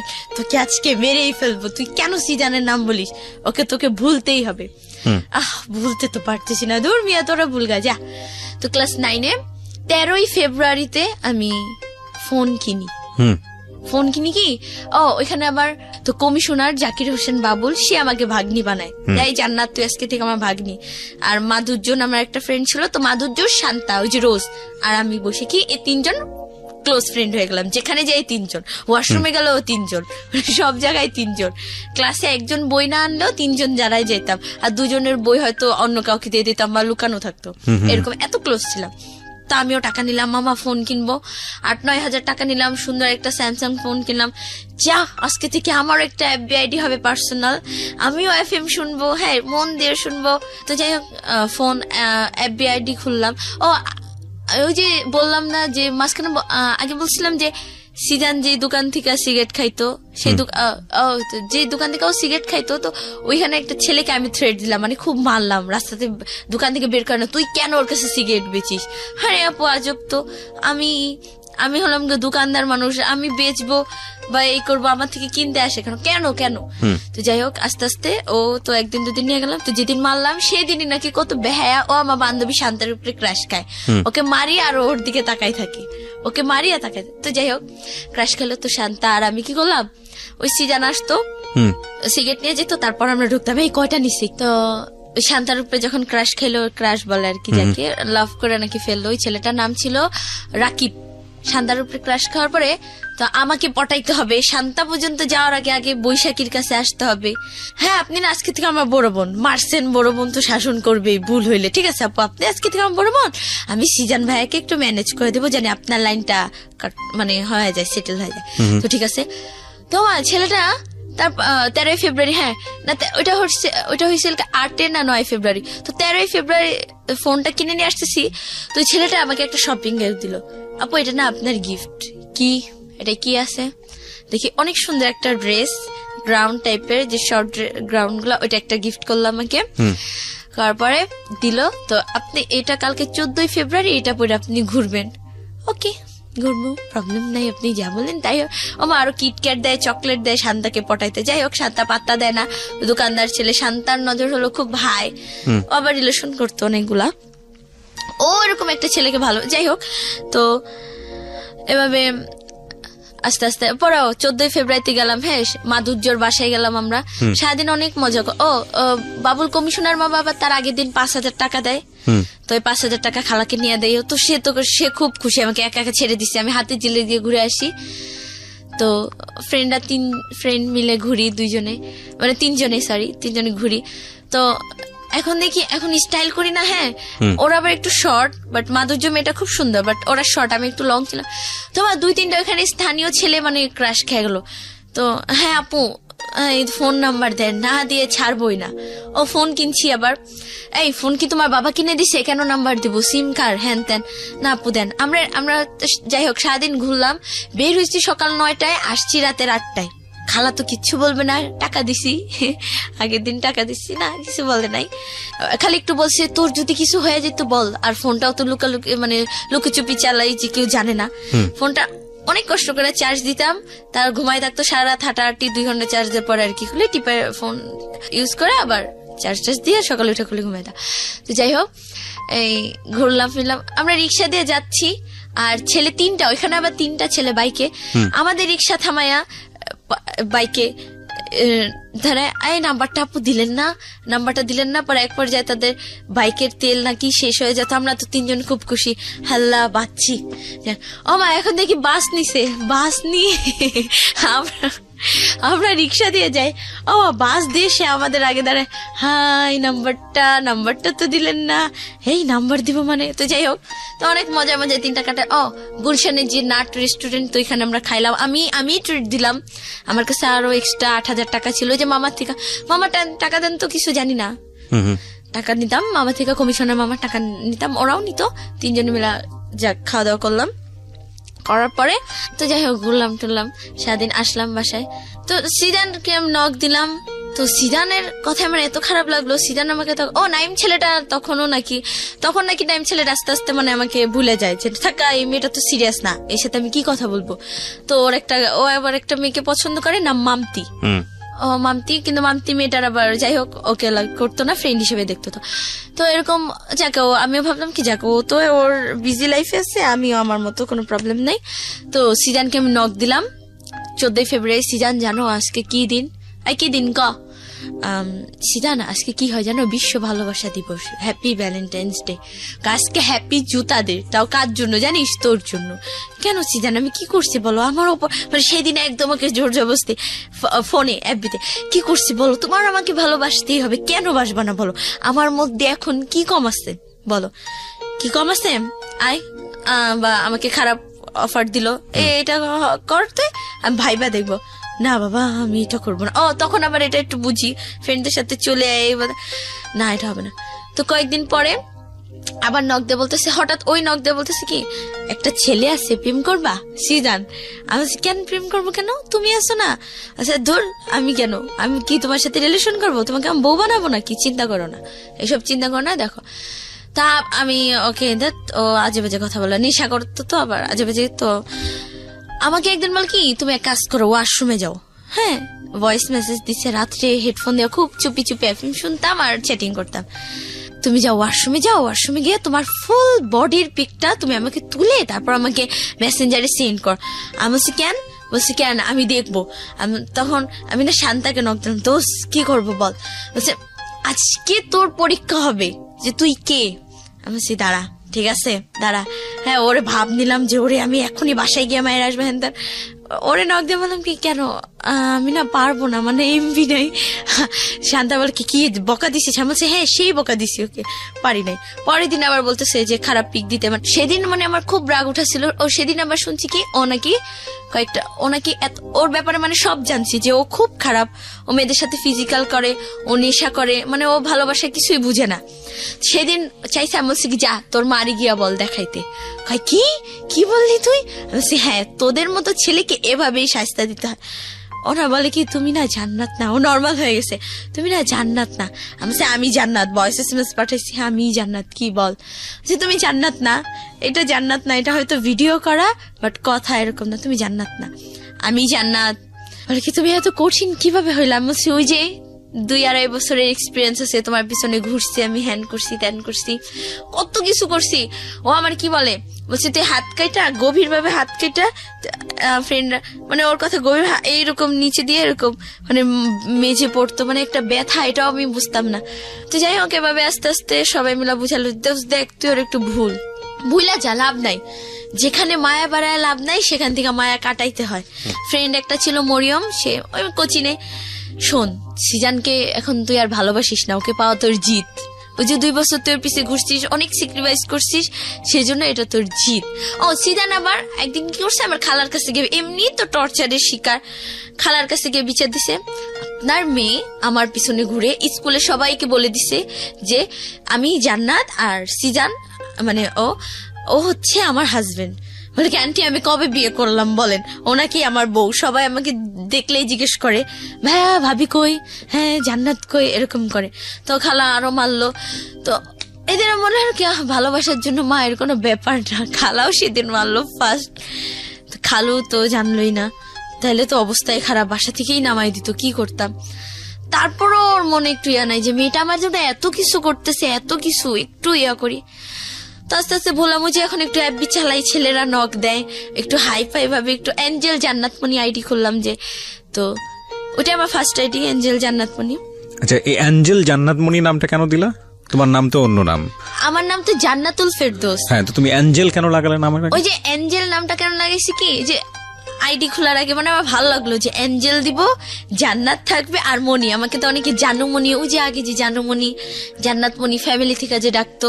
আচ্ছা, কিন্তু অ্যাঞ্জেলটা লাগালে কেন? এঞ্জেল মানে যে পরি টাইপস, ফেরেশতা কিছু একটা হাই ফাই তো এরকম। ওকে, ঠিক আছে। তারপর না, এরকম অ্যাঞ্জেল নামে অনেক অসংখ্য আইডিয়া আছে, অসংখ্য, এখনো সার্চ দিলে। তো এঞ্জেল জান্নাতমণি এরকম করলাম। তো এখন ছেলেরা নক দেয়, একটা পিক আপলোড করলে আপু সেই হইছে, আপু জোস হইছে, ক্রাশ খাইছি, ও আপনি তো পুরাই এঞ্জেল। এই কিরে, আমি তো সত্যি সুন্দর রে, তাহলে যাক সিজানকে আস্তে আস্তে বলতাছি। তো পুরান ঢাকার একটা ছেলে নাম সুপ্রদীপ, ছেলেটার, ওরা দুই ভাই, সুদীপ্ত সুপ্রদীপ। তো ওর আইডি আবার র্যাপার দীপ। তো ওই ছেলেটাকে আমার এরকম মানে আমার ভালো লাগছে। তো ছেলেটা আস্তে আস্তে এরকম আমাদের রিলেশন হয় বলতে কি মানে আমরা দুজনকে বলি মনের কথা। তো যে আমি আবার ফোন নিয়ে আমি আবার ধরা খেয়ে গেলাম। আমার খালু কি করছে, ফোনটা নিয়ে গেছে। ফোনটা যখন অফিসে নিয়ে যায় তো আমি খুব কান্না করি, ফোনটা কেন নিবা, আমার একটা ফ্রিডম বলেও তো কিছু আছে। আমার ফ্রেন্ডরা গিটার কিনে, দামি ড্রেস কিনে, অমুক জায়গায় যায়, ঘুরে। আমারও খুব ইচ্ছা ছিল মানে আমাকে সবাই এক নামে চিনবে, ওই যে আবেগের একটা, এখনো তো আবেগেরই বয়স, যাই হোক তখন আর একটু বেশি, যে আমাকে সবাই এক নামে চিনবে, বৈশাখী, গুলশানের বৈশাখী বা গুলশানের জান্নাত, এরকম। হ্যাঁ, যে এমন কিছু একটা করতে চাই, এরকম। আসলে কি এটা হয় নাই।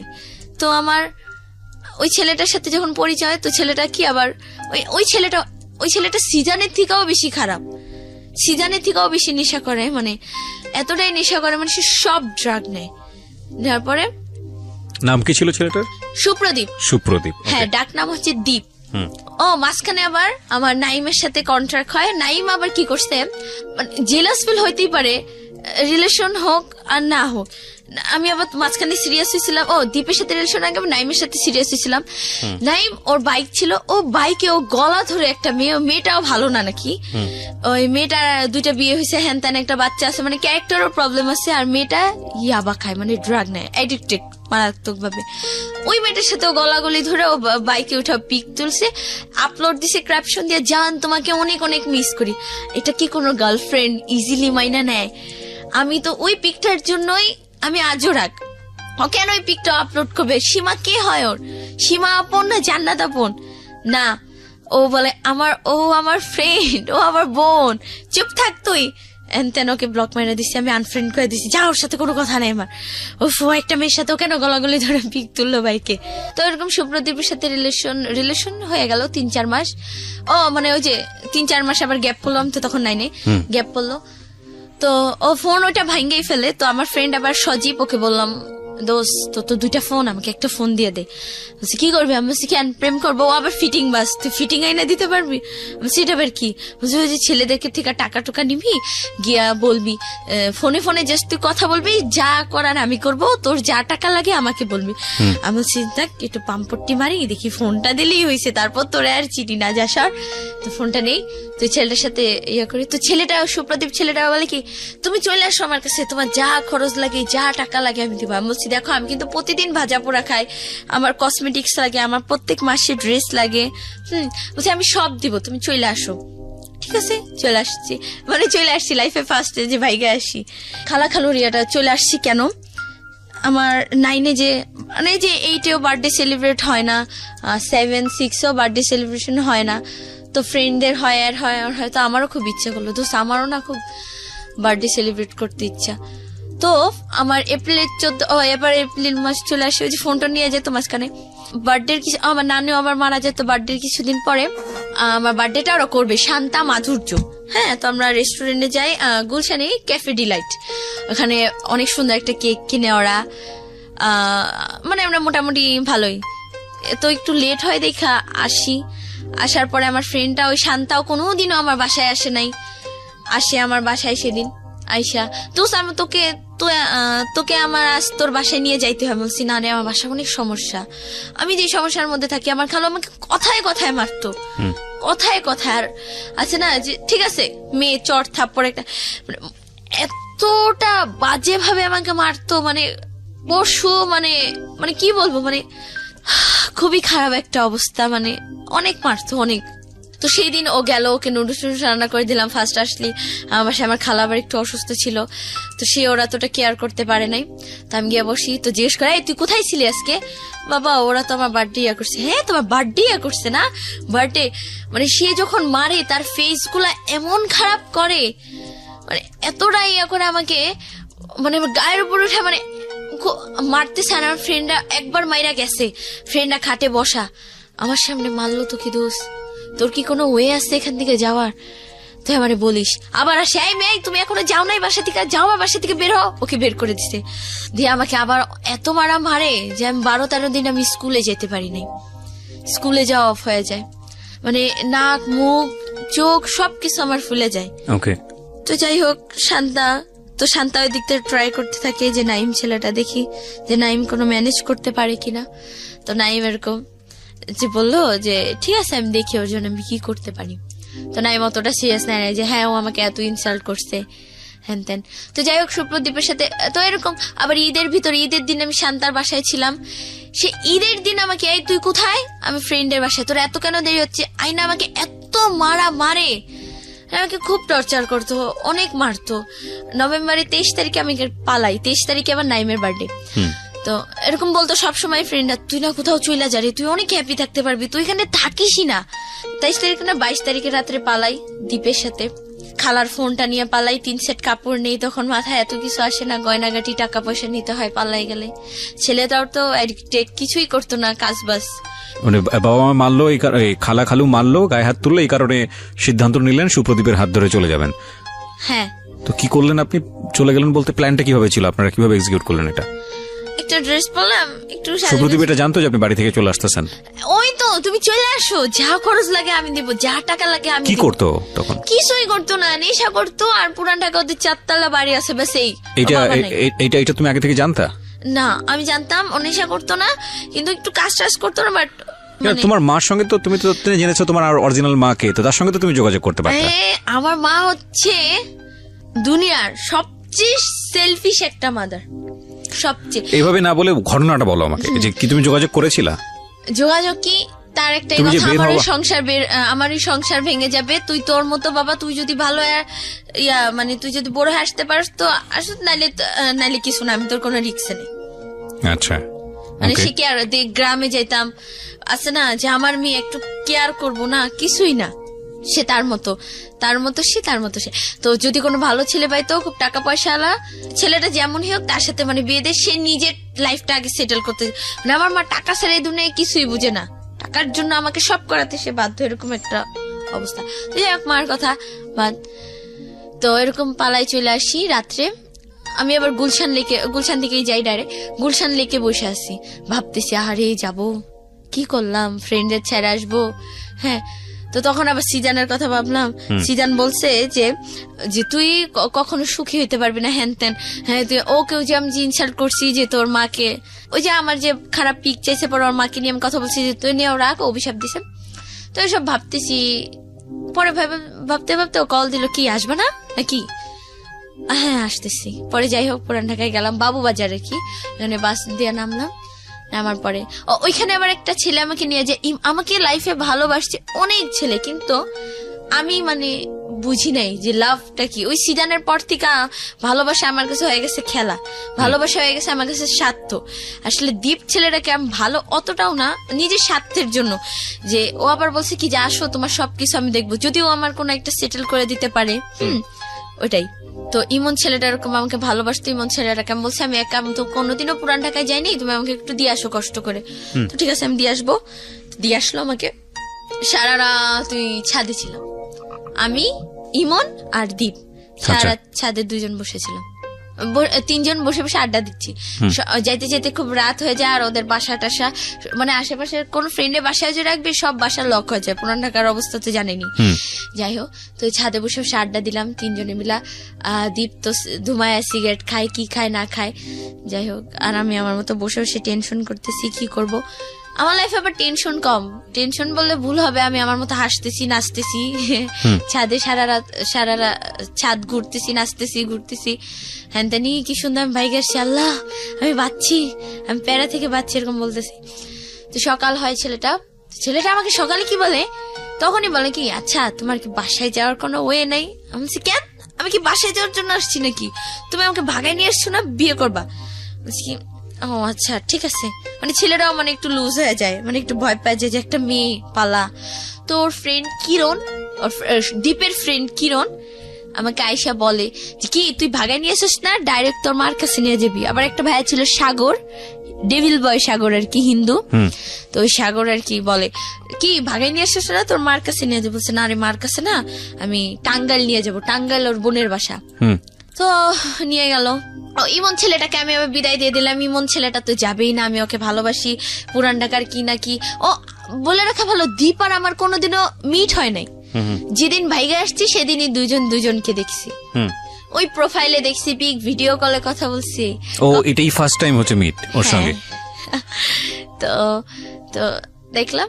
তো যাই হোক, ও আবার আমাকে বললো যে আমি তোমাকে আমার ভালো লাগছে হ্যান ত্যান। তো টাঙ্গাইল যাচ্ছি আমরা, যাওয়ার সময় বাসে উঠলাম। তো আমরা সারা রাস্তা গল্প করতে করতে গেলাম। যার পর ওখানে বোনের বাসায় গেলাম।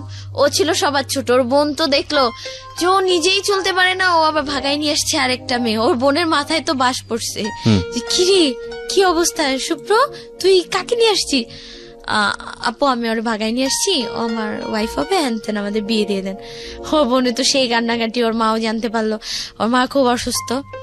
আর আস্তে আস্তে ওর মানে ওকে আমি ফার্স্ট দেখছি তো দেখি এতটা চিকুন একটা মানুষ খুব কমই হয়, মানে খুবই চিকুন আর খুব ফর্সা, দেখে বোঝা যাচ্ছিল যে নেশাকর টাইপের। কিন্তু এমনও তো হতে পারে অনেকে খাওয়া দাওয়া করে না, এরকম মানে ওই যে একটা বিশ্বাস চলে আসছিল। তো গেলাম টাঙ্গাইল। ও দুলাভাই বলতেছে তুমি কি ওর ব্যাপারে কিছু জানো? আমি বলছি না। বলছি আপনি নেশা করে, কিন্তু ভাইঙ্গা বলে না যে ইয়াবা মানে হ্যান তেন অনেক কিছু খায় খারাপ, বলছে ও তো একটু নেশা করে। আমি বলছি ওটা কোনো ব্যাপার না, মনে করছি কি যে একটু ড্রিঙ্ক না কি বলে মদ, ওগুলো হয়তো খায়, এই আর ব্যাস, আর কিছু না। গেলাম, এখানে বসেছিলাম আমরা। তো সুপ্রদীপ আবার আমাকে বলে যে হ্যাঁ সাজগুজ করো। সুপ্রদীপ আবার 7,000 মাত্র, আমি তো বাসা থেকে টাকা পয়সা নিয়ে আসি না, কারণ এই লাইফের ফার্স্ট 3 সেট কাপড় নিয়ে আসছি। আর জাস্ট কসমেটিক্স তো অল টাইম, এখন তো কসমেটিক্স শিখে গেছি, কসমেটিক্স এর বক্সটা ব্যাস যাবতীয় যা লাগে ব্যাস ওই নিয়ে আমি আসছি। তো সুপ্রদীপ 7,000 টাকার ম্যানেজ করছে, ম্যানেজ কইরা ওর দুলাবের হাতে টাকাটা দেয়, ভাই এই টাকা দিয়ে আমাদের কোর্ট ম্যারেজ বা কিছু একটা করাই দেন, এই আর পসিবল না। দুলাভাই তো সে রাতে আমাদের একসাথে থাকতে দেয় না, বোনের সাথে ছিল, দুলাভাইয়ের সাথে ছিল, যে না কিছুতেই মাইনে নিব না। ও দুলাভাই অনেক বুঝাইছে তুমি চলে যাও। বলছি কি আমি কিভাবে চলে যাও বলেন, গেছি, একটা মেয়ে ভাইগা গেলে সে কি কোনদিন আর ফেরত যায় বাসায়? তার হাজবেন্ড হইতো খালাখালু যতই খারাপ হইতো, যা ওর বিয়ে হয়ে গেছে, তো এবার ওর হাজবেন্ড নেওয়া থাক। যখন ছেলেটা আর কি আমাকে বলা শুরু করলো যে বিয়ে করবো হ্যান ত্যান, তো বিয়ে করবো আমি কি দীপ, আমি মেহেদি পরবো, আমি চুড়ি পরবো, হ্যাঁ তোমাকে সব কিনে দিবো। আমাকে একটা হলুদ কালার একটা ড্রেস ছিল, ওই ড্রেসটা পরে আমি বসেছিলাম। তো দুলাভাই কিছুতেই মেনে নিচ্ছিল না, সারা রাত আমাকে ওর বোন বুঝাইছে, বোনের সাথে তুমি প্লিজ ব্যাক করো, বাসায় ব্যাক করো। বলছি পসিবলই না আপু, আপনি আমাকে আরেকটা ওয়ে করে দেন, আপনার যদি এত মনে হয় যে আমি ওর জন্য পারফেক্ট না, আমাকে ভুলে যাবো। বলছে দেখো তুমি মেয়ে মানুষ, হ্যান ত্যান, ধর আপনার মেয়ে মানুষ, বের হয়ে আসছি আবার কি, হ্যাঁ আমি তো যাই হোক। ও দুলাভাই হঠাৎ করে সকালবেলা এই সুপ্রদীপ তুই টাকা আনছিস? হ্যাঁ টাকা আনছি, টাকা দে, তোদের বিয়ে করাই দিব। দুলাভাইয়ের ধান্দা আছে, টাকা নিবে। এই ও তো খুশি। আর ফ্রেন্ড কিরণও ছিল যে কি ভাই তোর দুলাভাই মাইনা নিল, মনে হয় তোর ওয়াইফ না হোক ওয়াইফ, যাই হোক ওকে মনে হয় পছন্দ হয়েছে। হ্যাঁ তো আমিও ভাবলাম যাক তাইলে মনে হয় ঠিকই আছে সবকিছু। তো ও মা একটু পর আমরা গল্প, হ্যাঁ ওইটা আবার কি, তো দীপ আর আমার তখন কিস হয়, মানে লাইফে ফার্স্ট। আমি এমন একটা মেয়ে যে আমাকে কোনোদিন কোনো ছেলে মানে কোনো ব্যাড টাচ পর্যন্ত করে নাই। ওকে, বুঝতে পেরেছি। হ্যাঁ, তারপর তো আধা ঘন্টা পরে কিছু সেন্টারের লোক আসলো, রিহ্যাব সেন্টারের লোক। হ্যাঁ, আয়শা, এই তুমি সুপ্রদীপ খান? হ্যাঁ হ্যাঁ, ওকে নিয়ে গেল। আমি অনেক কান্না করছি, অনেক, যে প্লিজ ওকে ছেড়ে দেন। আমি পাটা ধরে কান্না করছি, তাদের কেউ ছাড়ে নাই। ও বোন আমাকে একদম টানে নিয়ে ছিটকে, মানে খাটে বসেছিলাম, ছিটকে খাটে ফেলে দিল আর ওকে টান দিয়ে নিয়ে গেল। তুমি চুপচাপ বসো ওখানে। আমি কান্না করলাম, আমার মুখ টুক চেপে ধরলো, মানে এখানেও দেখি আরেক অবস্থা। তো ওর দুলাভাই আমাকে, ওই কিরণ ভাইয়াটা, আমি কিন্তু ভাইয়াটাকে চিনিও না। তার আগ পর্যন্ত তো তুমি জানতে না যে দীপ ছেলেটা নেশা করে? না। যখন রিহাবের লোকজন আসছে তখন তুমি কি মনে করছো? আমার পুলিশের লোক ধরে নিয়ে যাচ্ছে। আমরা তখন আমার বয়স কত, 16, তো এখন তখন মনে হয় 15 বছর, 15.5 এরকম। কতদিন আগের ঘটনা? বছরখানেক আগের? না 4-5-6 মাস এরকম। ওকে, তারপর? কিরণ এখন আমাকে তার দুলাভাই কিরণের সাথে আমাকে পাঠাই দিবে। কিরণ ছেলেটাকে আমি কখনো চিনি না, জানি না। আবার কিরণের নামে শুনলাম ওর মা নাকি ভালো না, ওর মা নাকি বিভিন্ন মেয়েদেরকে বিজনেস করে, তো এরা নাকি শুনলাম। তো আমি এই ছেলেটাকে আমি কিভাবে ট্রাস্ট করবো? তো যাই হোক, বললো যে যাও তুমি ওর সাথে চলে যাও, আমি কিছু টাকা দিয়ে দিতে। সুপ্রদীপের টাকাগুলোও দিল না, যে ওই টাকাটা দিয়ে আমি হয়তো কিছু একটা করতে পারতাম। এই দুনিয়ায় টাকা যার সবই তার, ওই টাকাটাও দিল না। মাত্র 300 টাকা দিছে। টাঙ্গাইল থেকে ঢাকা আসতে কি 300 টাকা ভাড়া? এই দিয়া এই যাও তাড়াতাড়ি বের হও, বাসা থেকে বের করে দিছে। কানতে কানতে আসলাম। তো এরকম পাশাপাশি কিরণ আমি তো চলে আসলাম। ভাগ্য খারাপ, কিছুতেই লাইফে হ্যাপি হইতে পারি নাই। তা আসলাম। কার সঙ্গে আসলা ওই সময়টাতে? ওই যে ওই কিরণ ছেলেটা, এখন তার কোনো ওয়ে নেই। তো আসলাম, এখন আইসা কিরণ ছেলেটা আমাকে নিয়ে মানে উল্টা পাল্টা কথা শুরু করে দিচ্ছে। এই তুমি আমাকে বিয়ে করবা? তোমাকে আমার খুব ভালো লাগছে, বিশ্বাস করো, তুমি আমাকে বিয়ে করো। হ্যাঁ, আমি তোমাকে অনেক খুশি রাখবো। হ্যান তেন। কি ব্যাপার, এত আমার থেকে সুযোগ নিচ্ছে? আমার এটা মনে হচ্ছে, কেন আমি কি খাবার যে আমি কারোর জন্য আমি ওয়েট করবো না? আমি বলছি দীপ আসবে কতদিনে? বলছে 2 বছর লাগবে। ও দুলাভাই বলছে 2 বছর। 2 বছর আমি কোথায় থাকবো? একটা মেয়ে মানুষ এমন আছে তো আমাকে কেউ মেরেও ফেলে দিতে পারে। কিরণ কি যে আমি বিশ্বাস করব তার কি কোনো গ্যারান্টি আছে? কিরণ নিজে আমার কিছু করবে না? আসার পরে এখানে কিরণ বাসের থেকে আমাকে উল্টাপাল্টা কথা বলা শুরু, জাস্ট আমি অনেক সেফলি ছিলাম, ভালো। তো তুমি আমাকে বিয়ে করবে? তুমি একটাই কথা, গায়ে হাত দেন, বাট বিয়ে করবে কিনা, মানে ও আমাকে পাবেই, বিয়ে করবেই না। তো আমি বলছি কি পল্টন আমার একটা ভাইয়ের বাসা, তো পল্টন, স্বপন নাম, স্বপন পলি ভাই ভাবি। তো এখানে ব্যাক করলাম। আমি মনে করছি কি যাক ফ্যামিলিতে এখানে গেলে ভাইয়া মনে হয় কিছু একটা করে দিবে, যে যাক বোন তুই আসছিস, ওকে একটা জব দিয়ে দিই, তুই তোর মতো থাক। না, ভাইয়া ও ডাইরেক্ট খালা কালুকে ফোন দিল, আসলো, বাড়িয়ালি ছিল তাদের, আইসা সবাই মিলে আমাকে মারলো। সবাই আমাকে এক নামে চিনতো, আমাদের স্কুল ওইদিকে সবাই বৈশাখী। আর এখন আমাকে সবাই বাজে নামে চিনে। এই মেয়েটা তো ভাইগা গেছিল, এই মেয়েটার লাইফ শেষ, এই শেষ সেই শেষ। কোন একটা দোকানে গেলাম, তুমি না ভাইগা গেছিলা? কি বলবো, পাশে লোকজন সবাই তাকায় থাকে। যেই লোকগুলো আমাকে ছাড়া চলতো না, যে তার বোনেরাই কিন্তু অনেক প্রবলেম ফেস করছে, যে আমাকে নিয়ে গেছে, যে আমি তাদের সমস্যাটা সলভ করে দিছি, তারাই আজকে বলে আমাকে বাজে নামে ডাকে। তারাই এই মেয়েটা শেষ, মেয়েটা শেষ। তখন নাকি সিজান, জানি না, তখন নাকি সিজান বলছে ও কি কাজটা ঠিক করলো। আমি সেই কথাটাও বলছে, হ্যাঁ বলছে। আমি যদি সিজানের কাছে যাইতে পারতাম, বলেও না তুই ভাইগা গেছিলি, তুই এবার সিজানের কাছে যাবি, ওর যেই মা। তো এরকম বাসা থেকে প্রচুর টর্চার করতেছে, উঠতে বসতে খোটা, তুই ভাইগা গেছিলি, তোর জন্য মুখ দেখাইতে পারি না, মান সম্মান সব শেষ, আমাদের সব শেষ, সব এরকম ভাবে বলতো। কেউ যদি আমাকে দেখে ভালো লেগে আসতো, তাও যদি সে শুনতো যে ভাইগা গেছি, ক্যান্সেল, রিজেক্ট করে দিতে, বিয়ে হবে না। তো এখন আমার ফ্রেন্ডরা বলতেছে যেই ছেলের জন্য তো লাইফটা শেষ হয়েছে, আসার পরে তুই সেই ছেলেটার কাছে যাই, মানে দীপের কাছে। তো আমি 2 বছর কিভাবে ওয়েট করবো? তো শান্তাকে বললাম, তো বললো দেখি দোষ, তখন আমি এসএসসি পরীক্ষাটা দেই নাই, দেখি দোষ আমি কিছু একটা ম্যানেজ করি। তো আমি যখন বসেছিলাম, তো বাবু নামের একটা ছেলের সাথে আমার কথা হয়, সেটা হচ্ছে কিরণের ফ্রেন্ড। তো ওই ছেলেটা আবার আমাকে বলে কি, আপু আমি তোমাকে বোন বললাম, তুমি আমার কাছে আসো, আমি তোমার একটা ব্যবস্থা করে দেবো। তো নাই মামা থেকে কানা মামা অনেক ভালো, চিনি না জানি না, একেও আমি কোনোদিন দেখি নাই, তার বয়সই শুধু শুনছি, তার কিছুই জানি না। তো যাই হোক গেলাম, যাওয়ার পরে ওই ছেলেটা আমাকে দেখে মানে ফিদা হয়ে গেছে, কোনোদিন মনে হয় মেয়েই দেখে নাই। আর আমি খুব মডার্ন ছিলাম, ওয়েস্টার্ন ভাবে গেলাম, দেখা আমি আজকের রাতের ভিতর তোমাকে রেজিস্ট্রি করবো। এটা পসিবল না, এটা ইম্পসিবল, আমি কিভাবে তোমাকে বিয়ে করব? না এটা পসিবল। তো আমাকে নিয়ে গেল তার বাসায় মানে তার মামির বাসায়, তার মামির সাথে রাখলো। ওই ছেলেটা আবার বদনাম ছড়াইলো কি সব দিক দিয়ে, ও আমার বউ আমার সাথে রাতে থাকছে, হ্যান ত্যান বদনাম ছড়াই দিল। তো আবার খালা আবার ফোন দিয়ে জিজ্ঞেস করলো, খালা আবার নাম্বার ছিল যে ও কি তোমার কাছে বাবা? বলছে হ্যাঁ, ওর সাথে তো আমি রাত্রে ঘুমাইছি, হ্যাঁ মানে আজে বাজে কথা শুরু করলো। তো বলছে যাক মনে হয় তাহলে ও বিয়ে করে ফেলছে, যাক আর খবর নিব না। কিরণ আবার আমার একটা হেল্প করলো, কি বললো কি তুমি এখান থেকে বাঁচতে চাও? আমি বলছি হ্যাঁ বাঁচতে চাই। বলছে আমার একটা ভাই আছে নাম বিল্লাল, বাউবাজার স্ট্যান্ডে কাজ করে হেল্পারে, তো তুমি ওখানে তার বাসায় চলে যাও, তার সে ওরকম ভাইকে বিয়ে করছে, একটা বেবি আছে তার ছেলে তানভীর নাম, তো তুমি ওখানে যাও, গিয়ে দেখো যে সে তোমাকে একটা জব টব দিয়ে দিবে। তো আল্লাহ যাকে মনে হয় স্বপ্ন, আমার স্বপ্ন বলতে ওই যে জব করবো নিজের মতো থাকবো, ওইটাই আর কি আমার স্বপ্ন বলে। তো যাই হোক গেলাম, যাওয়ার পরে ওই ছেলেটা আমাকে বলতেছে আপু তুমি তো আসছো আমার বোনের মতো। যাই হোক বাবু ছেলেটা আবার তুমি আমার বউকে ভাগাই নিয়ে আসছো। বউ বলতে কি তুমি, আমি যে মেয়েটার আমি আবার আমি যখন আসছিলাম খালার গয়নাগাটি নিয়ে আসছিলাম আবার, মানে আমার তো দ্বীপের সঙ্গে যখন পালাইছিলে তখন গয়নাগাড়িগুলো নিয়ে আসছিল না, তখন নিয়ে এসে নাই, বাবুর সাথে যখন আসছিলাম তখন গয়নাগাটি নিয়ে দ্বীপের পরে বাবুর সঙ্গে যখন পালিয়েছো? পালাই নাই, মানে যে হেল্পের জন্য আশ্রয় দেবে, পালানো বলে না, মানে চলে আসছিলাম একটা হেল্প। থাকবো না খালার সঙ্গে? হ্যাঁ থাকবো না। তো এটা এক ধরনের বাসা থেকে বের হয়ে যাওয়াই তো? হ্যাঁ ওই পালাই যাওয়াই বলে। ওকে, তো এটার সময় খালার বাড়ি থেকে তার সব গয়নাগাটি নিয়ে আসি। একটা বিষয় নোট করবেন প্রিয় শ্রোতা, ওর লাভ বলেন বা বয়সন্ধিকালের এক ধরনের এফেকশন বলেন, ইমোশন বলেন, সেটা ছিল মূলত সেজানের প্রতি। সেজান না কি সিজানের প্রতি। সেজানের থেকে টার্ন করলো হলো দ্বীপের প্রতি, সুদীপ বা সুপ্রদীপ, এই দ্বীপের প্রতি। এবং দ্বীপটা আলটিমেটলি ওর সে অর্থে লাভ ছিল না, কারণ ওর বাসার মধ্যে যত ধরনের প্রবলেম হচ্ছিল সেই প্রবলেমগুলো থেকে বের হওয়ার জন্য সামহাও দ্বীপকে আশ্রয় মনে করতো, এবং দ্বীপ ওকে মোটিভেট করছিল সেই জায়গাটি থেকে। এই জায়গাটা থেকে বের হয়ে আসার পরে ওর লাইফে সবচেয়ে বড় দুর্ঘটনাটা যেটা বলা হয়, সারাউন্ডিং এ ও কালার হয়ে গেল, যেটা হয় আমাদের সমাজে। মেয়েরা এরকম একটা কোনো কিছু করলে ওই মেয়ে সমাজে মুখ দেখাতে পারে না, ওই মেয়ের পরিবারের লোকজনরা দেখাতে পারে না, ওর ক্ষেত্রেও সেটাই হয়েছে।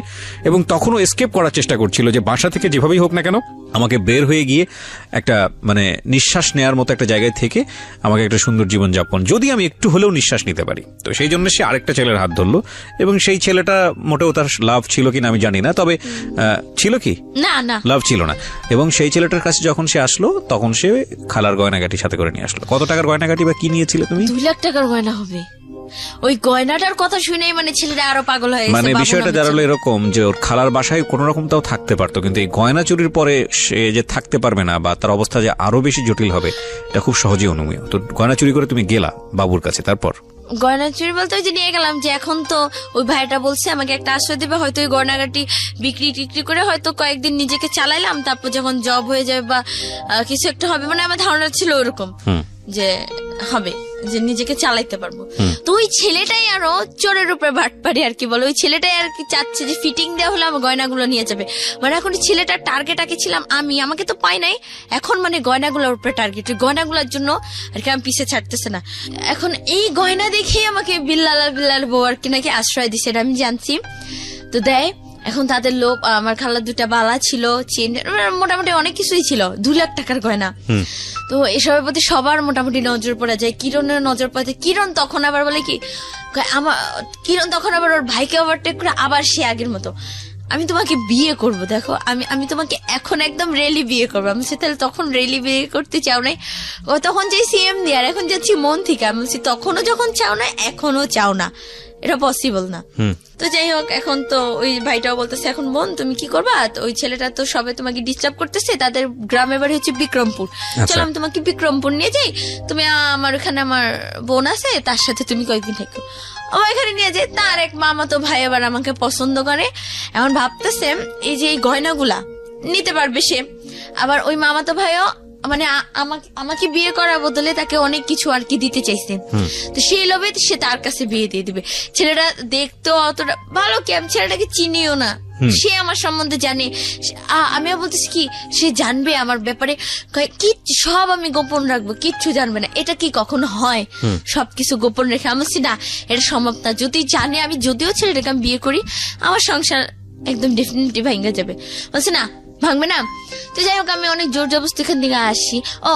আসার পরে সে বলতেছে বোন আমার ঘরে চাল নাই বাজার নাই, মানে টাকা। আমি আবার একটা গয়নাও আমাকে দিয়ে জোর জবরদস্তি বিক্রি করাইছে। ওকে, তো কি করব, ওই টাকা দিচ্ছি, তাদের ফ্যামিলিতে মানে সংসার চালাতে হেল্প করতেছে আমি। এই টাকা তার বোনের বাড়িতে নিয়ে গেছিল, সেখানে যত টাকা খরচ করছে একটা সুতা পর্যন্ত দাঁড় খেয়ে নেয়, আমার ওই টাকাই সব। এখানে আসছে ওই টাকা, এই আমার ফুচকা খাইতে মন চায়, এটা যাই হোক থাক, সব টাকা আমার উপরে দিয়ে যাচ্ছে। তো যাই হোক এরকম বাবু ছেলেরাও প্রেশার দিচ্ছে। পরে আমাকে এখন বলতেছে কি যে আমার টাকাটা শেষ, এখন আমাকে গয়না তো আমি আর বিক্রি করবো না, একটা বিক্রি করে ফেলছি অনেক বলে আর বিক্রি করবো না। তা এখন তারা আমাকে আর রাখতে পারবে না, তার বউ আমাকে রাখবে, তুই আমার সাথে থাকবি। হ্যাঁ, এখন সে বলতেছে কি ও যদি থাকে তাহলে আমি তোমার সংসার ছেড়ে চলে যাবো। স্বাভাবিক, কিন্তু এটা একটা এক্সট্রা মেয়ে কেন রাখবে? আর ঘুমাইতামও তাদের সাথে। ওকে, হ্যাঁ, মানে বলে কি যে সোজা না ঘুমায়, মানে একটু বাঁকা ঘুমায়, আওড়াআওড়ি বলে যে আমি তার বউয়ের সাথে, মাঝখানে তার ছেলে, ওই পাশে সে। তারপরও মানে তার বউ এরকম বলতেছে, তাকে থ্রেট করতেছে। তো সে বলতেছে বোন তাহলে তুমি চলে যাও। তো যাওয়ার সময় আমি তাকে 2000 টাকা দিয়ে যাই যে ভাইয়া আমি হয়তো আপনার অনেক কিছু লস করলাম না। বলছে না সমস্যা নাই। তো টাকাটা আমি তাকে দিয়ে আসি 2000 টাকা। তো নেন ভাইয়া টাকাটা রাখেন। তো কই যাবো আবার ফ্যামিলির কাছে। ওই ফ্যামিলির কাছে গেলাম, আবার টর্চার শুরু, আবার লোকে আরো কথা বলতেছে। তো মানে লোকের কথাগুলো মানে এতটাই পর্যায়ে চলে যেতেছে যে বাড়িওয়ালা পর্যন্ত যে এই মেয়েকে রাখতে দিব না এই বাসায়, ওকে বের করে দাও, ওকে এটা করে দাও ওটা করে দাও। আমি কোথায় যাব, কি করব? পরে এই যে নাই এসএসসি পরীক্ষাটা দিব। এসএসসি পরীক্ষা এবার আমি এসএসসি এক্সাম দিছি মধ্যবাড্ডা আলাতুন্নেসা স্কুল থেকে, মানে সেন্টার পড়ছি এখানে। তো আমার ফ্রেন্ড, ওর নামটা আমি বলবো না, আমার ক্লোজ ফ্রেন্ডটাই, ওই নাইমের সাথে আবার যোগাযোগ। নাইম তুই যেমনি হোক ভাই ওকে তুই কর, ওকে তুই একটা ব্যবস্থা কর, ওকে তুই নিয়ে যা। কই নিয়ে যাবো? তোর কাছে নিয়ে ওকে রাখ, তুই একদিন না একদিন তোকে ভালোবাসতিস, তুই এখনো আমি জানি ওকে ভালোবাসিস, তুই ওকে তোর কাছে নিয়ে তুই ওখানে কোনো একটা মেসে ওকে রাখা, ওকে একটা জব টপ দিয়ে ওকে মানে খালি বাঁচা। হ্যাঁ বাঁচা। তো নাইম ছেলেটা বলছে ঠিক আছে চলে আসো। চলে আসলাম, রংপুর চলে গেলাম। তো রংপুর গেলাম, এখানে যেদিন যাব। আচ্ছা, তোমার একবারের জন্য এটা চিন্তা হয়নি যে তুমি যদি লেখাপড়াটা অফ করো তাহলে তোমার লাইফটা শেষ হয়ে যেতে পারে? লেখাপড়া কই অফ করছি, এসএসসি এক্সাম দিছি, এখনো রেজাল্ট আসে নাই। সো এই মনে হয়েছে 3 মাসের মধ্যে লাইফ যেরকম ইচ্ছে সেরকম গোছা নিতে পারবো, তারপরে পাশ করলে আবার আরেক জায়গায় ভর্তি হয়ে যাবো, বিষয়টা এরকম? ওর হাসি বা ওর কথাবার্তা শুনে আপনারা বুঝতে পারছেন যে ওর মেন্টাল ম্যাচুরিটি ওর বয়সের সাথে যতটুকু হওয়া উচিত ততটুকুই হয়েছে, এর বেশি হয়নি। কিন্তু প্রসঙ্গ হচ্ছে যে এই ধরনের এই বয়সে ছেলেমেয়েরা ভুল করতে পারে, কি লেভেলের ভুল করে এবং তাদের জীবনটা আসলে কোথায় গিয়ে দাঁড়ায়। কারণ আমি বলছি যে এই অনুষ্ঠানটা সব শ্রেণীর মানুষজন শোনেন, সুতরাং সেদিক থেকে আজকের এই অনুষ্ঠানটা খুব গুরুত্বপূর্ণ। হ্যাঁ বলো। তারপর রংপুর যাব, তো নাইমের আসার কথা 11 তারিখে, আমি 8 তারিখে বের হয়ে যাই। মানে আমি আর সহ্য করতে পারতেছি না, বাসায় কি করব, বের হয়ে যাই। ফোন দিলাম, হ্যাঁ কই তুমি নাইম? কেন? রংপুরে। আমি আসতেছি। হ্যাঁ আসতেছি মানে কি বলো এগুলা? মানে ওর মাথায় একদম আকাশ ভেঙে পড়ছে। দাও আমি তোমাকে কল্যাণপুরের ধানমন্ডি ওখানে দুইটা, ওই দিনে আবার নাইমের বেস্ট ফ্রেন্ড নাহিদ আসে ঢাকা, মানে ঢাকা বলতে রংপুর যায় ঢাকা থেকে। তো আমি ওর সাথে গেলাম। আপেল ভাইয়া নামের একটা ভাইয়া ছিল, আমাকে খুব হেল্প করছে যাওয়ার সময়। নাইম আবার কি করছে, তোমার কাছে টাকা আছে? আমি বলছি কোত্থেকে? আমার কাছে তখন টাকা কিছুই ছিল না। বিকাশে টাকা পাঠাইলো আমার যাওয়ার ভাড়া, আমার ওখানে যে কি বলে ফুড ভিলেজ, ওখানে নাইমা খাওয়া দাওয়া, রাতের খাবার দাবারের খরচ সবকিছু পাঠানোর পর আমি রংপুর যাচ্ছি। তো মাঝখানে সমস্যা হলো কি, যে বাসে যাব, যে বাসে আমার বাসের নাম্বার হচ্ছে 170। আমাকে ওই যে আপেল ভাইয়া যে ও একটা, আমার কাছে ফোনও নাই, আমি মানুষের ফোন দিয়ে রাস্তায় নামে কল দিছি, আমার ফোনটাও নাই, ফোনটা ভেঙে ফেলছে খালু। তো ফোনও নাই, যে কিভাবে কি কথাবার্তা বলবো ওর সাথে, কিভাবে যোগাযোগ করবো। তো এখন ওই ভাইয়াটা মিস্টেক করছে কি, যে ওই 107 ও 170 আমাকে ওই গাড়িতেই উঠাই দিছে ওর বেস্ট ফ্রেন্ড নাহিদের সাথে নাইমে। তো যাই, এখন তো আমাকে নামাই দিবে রাস্তায়। ওর বেস্ট ফ্রেন্ডের সাথে আবার 2টা ছেলে ছিল, রাসেল আর একটা কি জানি একটা নাম, সাইদ না রাশেদ নাম। তো এরকম যায়, এখন তো আমাকে নামাই দিবে, আপনার বাস তো এটা না, আপনার টিকিট ক্যান্সেল করে দেবো। এখন পরে ওই নাহিদ ভাইয়াটা কি করছে, আমার জন্য বলে কি সারা মানে রাস্তায় নামছে নাইমা, আরো 2জন ভাইয়া তো খেপছে, এই রংপুর চলো, আমরা কে তুমি জানো আমার ভ্যান দেন। পরে যাই হোক আমার জন্য সারা রাস্তা সে দাঁড়াই ছিল, একবার বসে ওই সামনে গিয়ে ইঞ্জিনের ওখানে বসে অনেক কষ্ট করে গেছে। আর আমার যে গাড়ি ওটা আমার সিট বুকিং হয়, মানে লোকাল উঠাই দিছে সিট ইয়ে করে। তারপর রংপুর গেলাম, রংপুর গিয়া মনে হয় একটা নতুন জীবন পাইলাম। ও আরেকটা কথা বলা ভালো, নাইমের সাথেও আমার কোনোদিনও দেখা হয় নাই। ফেসবুকে চ্যাটিং, ফোনে কথা, আর ভিডিও কলে একদিন। সুপ্রদীপকে তো অল টাইম মানে প্রায় ভিডিও কল দিতাম, নাইমকে একদিন আমার ভিডিও কল। রংপুরে তুমি গেলা কার ভরসায়, কিসের জন্য যাচ্ছ? মানে আমি তুমি এত নাম বলছো, আমি কনফিউজ হয়ে যাচ্ছে আসলে। নাইম, কখনো কখনো দীপ, কখনো বাবু, কখনো কি, মানে এত কিছু কেন? মানে ফেসবুকে যাকে পাচ্ছ তার সঙ্গে সম্পর্ক হয়ে যাচ্ছে, এরকম কি ব্যাপার? True confession actually. হ্যাঁ, তারপর বলো, রংপুরে গেলা তুমি কার ভরসায়? নাইম, অথচ তুমি তাকে একদিনও দেখো নাই? না। ওকে, বলো। প্রপার এডুকেশন অনেক ইম্পর্টেন্ট প্রিয় শ্রোতা, ফ্যামিলি এডুকেশন অনেক বেশি ইম্পর্টেন্ট, যেটা ওর ফ্যামিলিতে ওর জন্য ল্যাক ছিল ডেফিনেটলি। হ্যাঁ, বলো তারপর।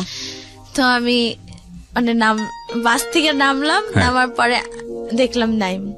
ওই নাইমকে দেখার পর আমার যে এত আগে পরে এত কিছু ছিল, আমি যে আল্লাহ সব ভুলে যাব, মানে ওর চেহারাটা দেখা। আর নাইম ওই যে মামতি নামের একটা মেয়েকে পছন্দ করতো, ফার্স্টেই বলছিলাম যখন আমি ওর সাথে ব্রেকআপ করলাম। তো ওই মামতি নামের মেয়েটাকেও ভুলে যাবে আমার জন্য।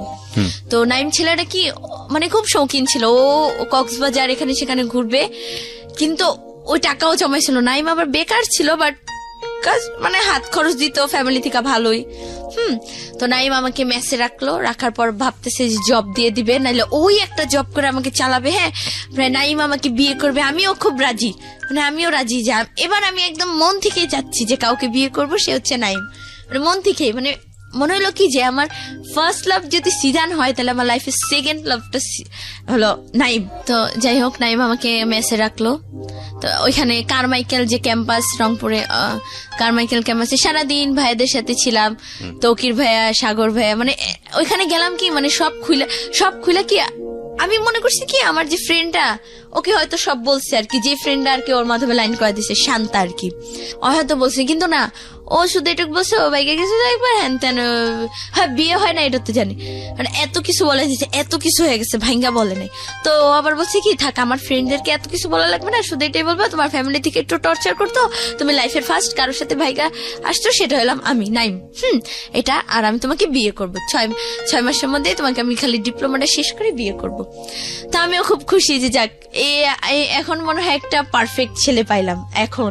তো কপালে জোরে তারে হারাইলাম যে সারাদিন কারমাইকেল ক্যাম্পাস, মানে ছেলেটা এখন আমাকে ফার্স্টে যখন গেছি নিজস্ব মেসে তুলে দিতে পারে নাই, কোথায় রাখবে, এর পায়ে ধরতেছে, আপু এখানে মেয়েদের এক্সট্রা হোস্টেল বলে, যে আপু একে একদিন রাখেন, আপু একে, ছেলেটা নাইম ছেলেটা যদি পারতো, আমার একটা সেই রংপুর কেউ জানতো না যে আমি গেছি ওইখানে, আমাকে কিছু খারাপ কিছু একটা করে আমাকে মেরেও ফেলে দিতে পারতো, কিন্তু না, ছেলেটা আমাকে সত্যি ভালোবেসে ফেলছিল নাইম।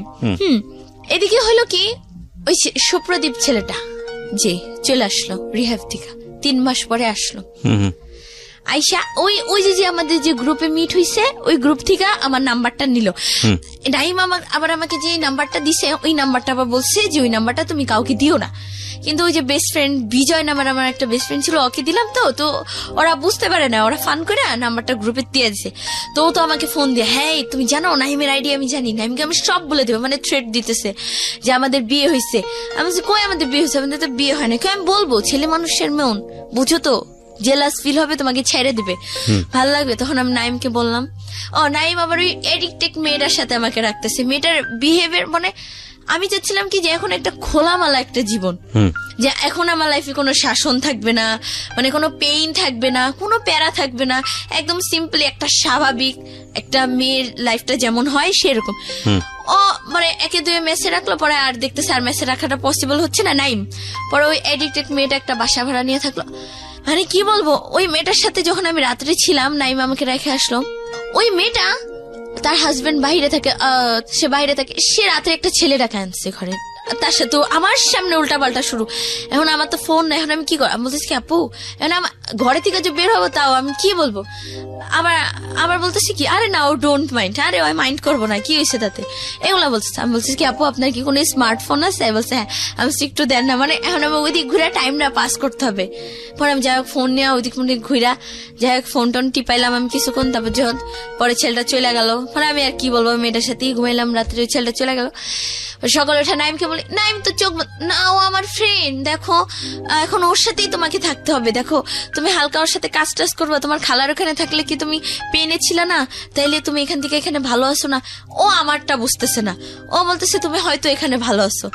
আর নাইমের আবার একটু রাগ বেশি, আর শ্বাসকষ্ট সমস্যা কিছু হইলে আমি হাত কাটলাম, কিন্তু আমি যদি আবার ক্ষতি করতে চাই ওর হাত পা কাটে আসে, মানে ওর জন্যই পারলাম না কিছু, নাহলে আমি যাই হোক।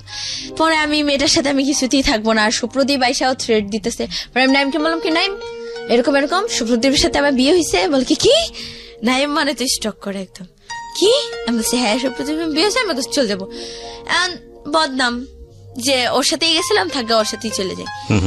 তো যাই হোক গেলাম, তো সুপ্রদীপ আমাকে নাইম টাকা দিল, আবার টাকা পয়সা দিয়া আমাকে বাসের টিকিট কেটে দিল যাওয়ার সময়। আমার দিকে একটু ফিরা তাকাইলেই কষ্ট লাগে, মানে ও কান্না করে, সাগর ভাই সবাইকে জয় ধরে কান্দাছে, ভাইয়া আমি চলে যাব।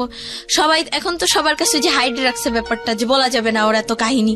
তো সাগর ভাই বলছে, এই তুই যাবি কেন, তুই না বাইকে আসছিস, নাইমকে বিয়ে করবি। আরে বিয়ে খাই না কতদিন রে, হ্যাঁ কত একটা মজা। কিরে তুই যাবি কেন?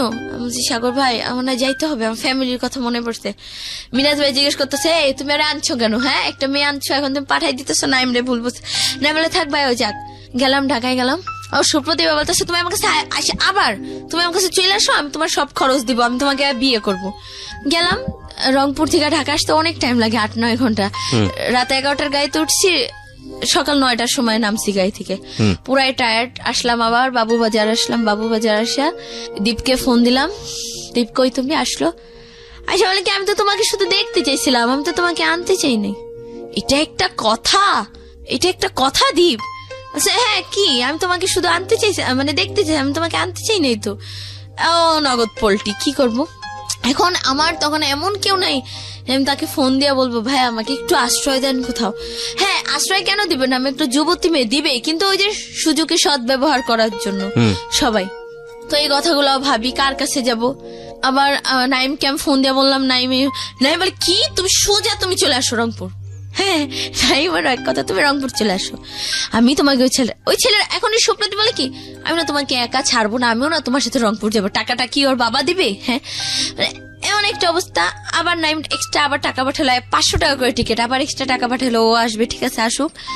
গেল সকালে, পরে ওর ফ্রেন্ডরা সবাই জানছে মোটামুটি যে এনতেন ও মেবি ওর হাজবেন্ড, তাহলে নাইম তুই কেন ওর জন্য এত কিছু করবি, সবাই স্বাভাবিক। তো নাইম তো কান্না করে, নাইম তো আমাকে আসতে দিবে না। তো যাই হোক নাইম বললো ঠিক আছে আবার টাকা পাঠাই দিই, তুমি আবার চলে যাও ঢাকায়। তো ঢাকায় চলে আসলাম ওর সাথে। আবার রংপুর থেকে নাইম বললো যে থাক তোমরা চলে যাও, তোমরা তোমাদের মতো সুখী মানে হ্যাপি একটা লাইফ করো। তো যাই হোক আসলাম, আসার পরে সুপ্রদীপ আবার, হ্যাঁ আমি তো তোমাকে শুধু একটু দেখতে চেয়েছিলাম, এখন তুমি আবার আনলা, তুমি আবার আমার গলায় ঝুলে আসলা, আমি তোমাকে দিয়ে এখন কি করব? এখন আমাকে রেখে আসছি সোহান ভাইয়ের বাসায়, মানে এই বাবুবাজারে একটা সোহান ভাই, তার বাসায় রেখে আসছে। রেখা এখনো আমার কোনো খোঁজ খবর নেয় না। নাইমকে ফোন দিছি, নাইম বলছে ভালো আছে, বলছে হ্যাঁ ব্যাস এত কথা নেই। নাইমের সাথে তো আমি রাগ কেন আমাকে পাঠাই দিল, ভালো মতো কিছু না শুই না। তো সুপ্রদীপ ছেলেটা আবার পোল্টি, ওই যে আবার তো আবার বলতেছি কি ভাই জান্নাত কই? বলছে জান্নাত তো ঘরে। জান্নাতকে একটু বের করেন, আমি একটু ঘুরায় টুরায় নিয়া ইয়ে করো। তো সোহান ভাই আবার আমাকে বুঝাইলো, দেখো ও কিন্তু একটা এডিক্টেড ছেলে, তোমার লাইফটা শেষ হয়ে যাবে, তার থেকে তুমি সারা জীবন মানে বিয়ে করো না, তুমি এমনি থাকো, তাও তুমি ভালো থাকবা। তুমি যে লাইফটা পার করে আসছো তোমার ওই লাইফটা আবার যেতে হবে যদি তুমি এই ছেলেটাকে বিয়ে করো। আমি বলছি তাই? পরে আমি ছেলেটাকে মানে দীপকে মানা করছি, আমি তোমাকে বিয়ে করবো না। সোহান ভাইয়ার খুব ক্লোজ একটা ফ্রেন্ড হচ্ছে হৃদয় ভাই, পচা হৃদয় যাকে বলে সবাই ডাকনাম পচা হৃদয়, সে একজন ডিজে। তো আমি আবার নাচ গান এগুলা খুব পছন্দ করি আর কি। তো সে এরকম বললো কি যে তুমি নাচ গান খুব লাইক করো, তাহলে কাজ করো, তুমি পচা হৃদয় ভাইয়ের কাছে চলে যাও, তো দেখো সে তোমার লাইফটা কিছু একটা করে দিবে। তো এরকম নদীর ওপার বলে যেটাকে, তো পচা হৃদয় ভাইয়ের কাছে আমাকে দিয়ে আসলো। আজকে 2 দিন হলো তার বাসায়। পচা হৃদয়ের নামটা কিরকম, মানে বুঝলাম না, পচা হৃদয় কেন তার নাম? হ্যাঁ তার নাম পচা হৃদয় কারণ তার লাইফে অনেক অনেক কিছু আছে, ছোটবেলা থেকেই সে একা একা ছিল, তো এরকম ভাবে তার নাম পচা হৃদয় হয়ে গেছে। ওই ডিজে নাচ গান করে, তো এরকম অনেকে আছে না নাম বানায় দেয়, বা অনেক কাহিনী আছে তো তার, সেজন্য এখন এগুলো বলা শেষ করা যাবে না। তো যাই হোক তার নামে পচা হৃদয় হয়ে যায়। তো এরকম সোহান ভাই দিয়ে আসে, বলে যে ভাই ওকে একটু আপনার কাছে রাখেন, একটু নাচটা শিখান, আপনার সাথে নিয়ে ওকে একটু ফাংশনে নিয়ে যাবেন, নিয়ে তারপর দেখেন ওর লাইফটা একটু সেটেল করে দেন কি হয়। তো এদিকে আবার পচের মানে হৃদয় ভাই আর তার ওয়াইফ, তো তাদেরও অনেক কাহিনী আছে। তো যাই হোক, এখন আসছি এখানে 2 দিন হইলো। তো এরপর এই সুপ্রদীপ ছেলেটা আমার ফোন টোন সবকিছু নিয়ে যায়, মানে এরপর থেকে আমাদের 2-3 দিন হলো ওর সাথে আমার আর কোনো কন্ট্রাক্ট হয় না, ও কখনো চেষ্টা করে নাই। তো তোমার এখন প্ল্যানটা কি তাহলে? প্ল্যানটা হ্যাঁ বলি আমি। তো আমি নাইমকে আবার কল দিছিলাম, তো নাইম বললো যে দেখো কি হয়। এখন নাইম ওইখানেও তো নিয়ে যেতে পারবে না। তুমি তাহলে কি করবা? তোমার প্ল্যানটা কি, লাইফের প্ল্যানটা কি? জানি না। বাসাতে যোগাযোগ করছিলা? বাসায় তো ত্যায্য, কেউ আমাকে চায় না। তোমার মা? না।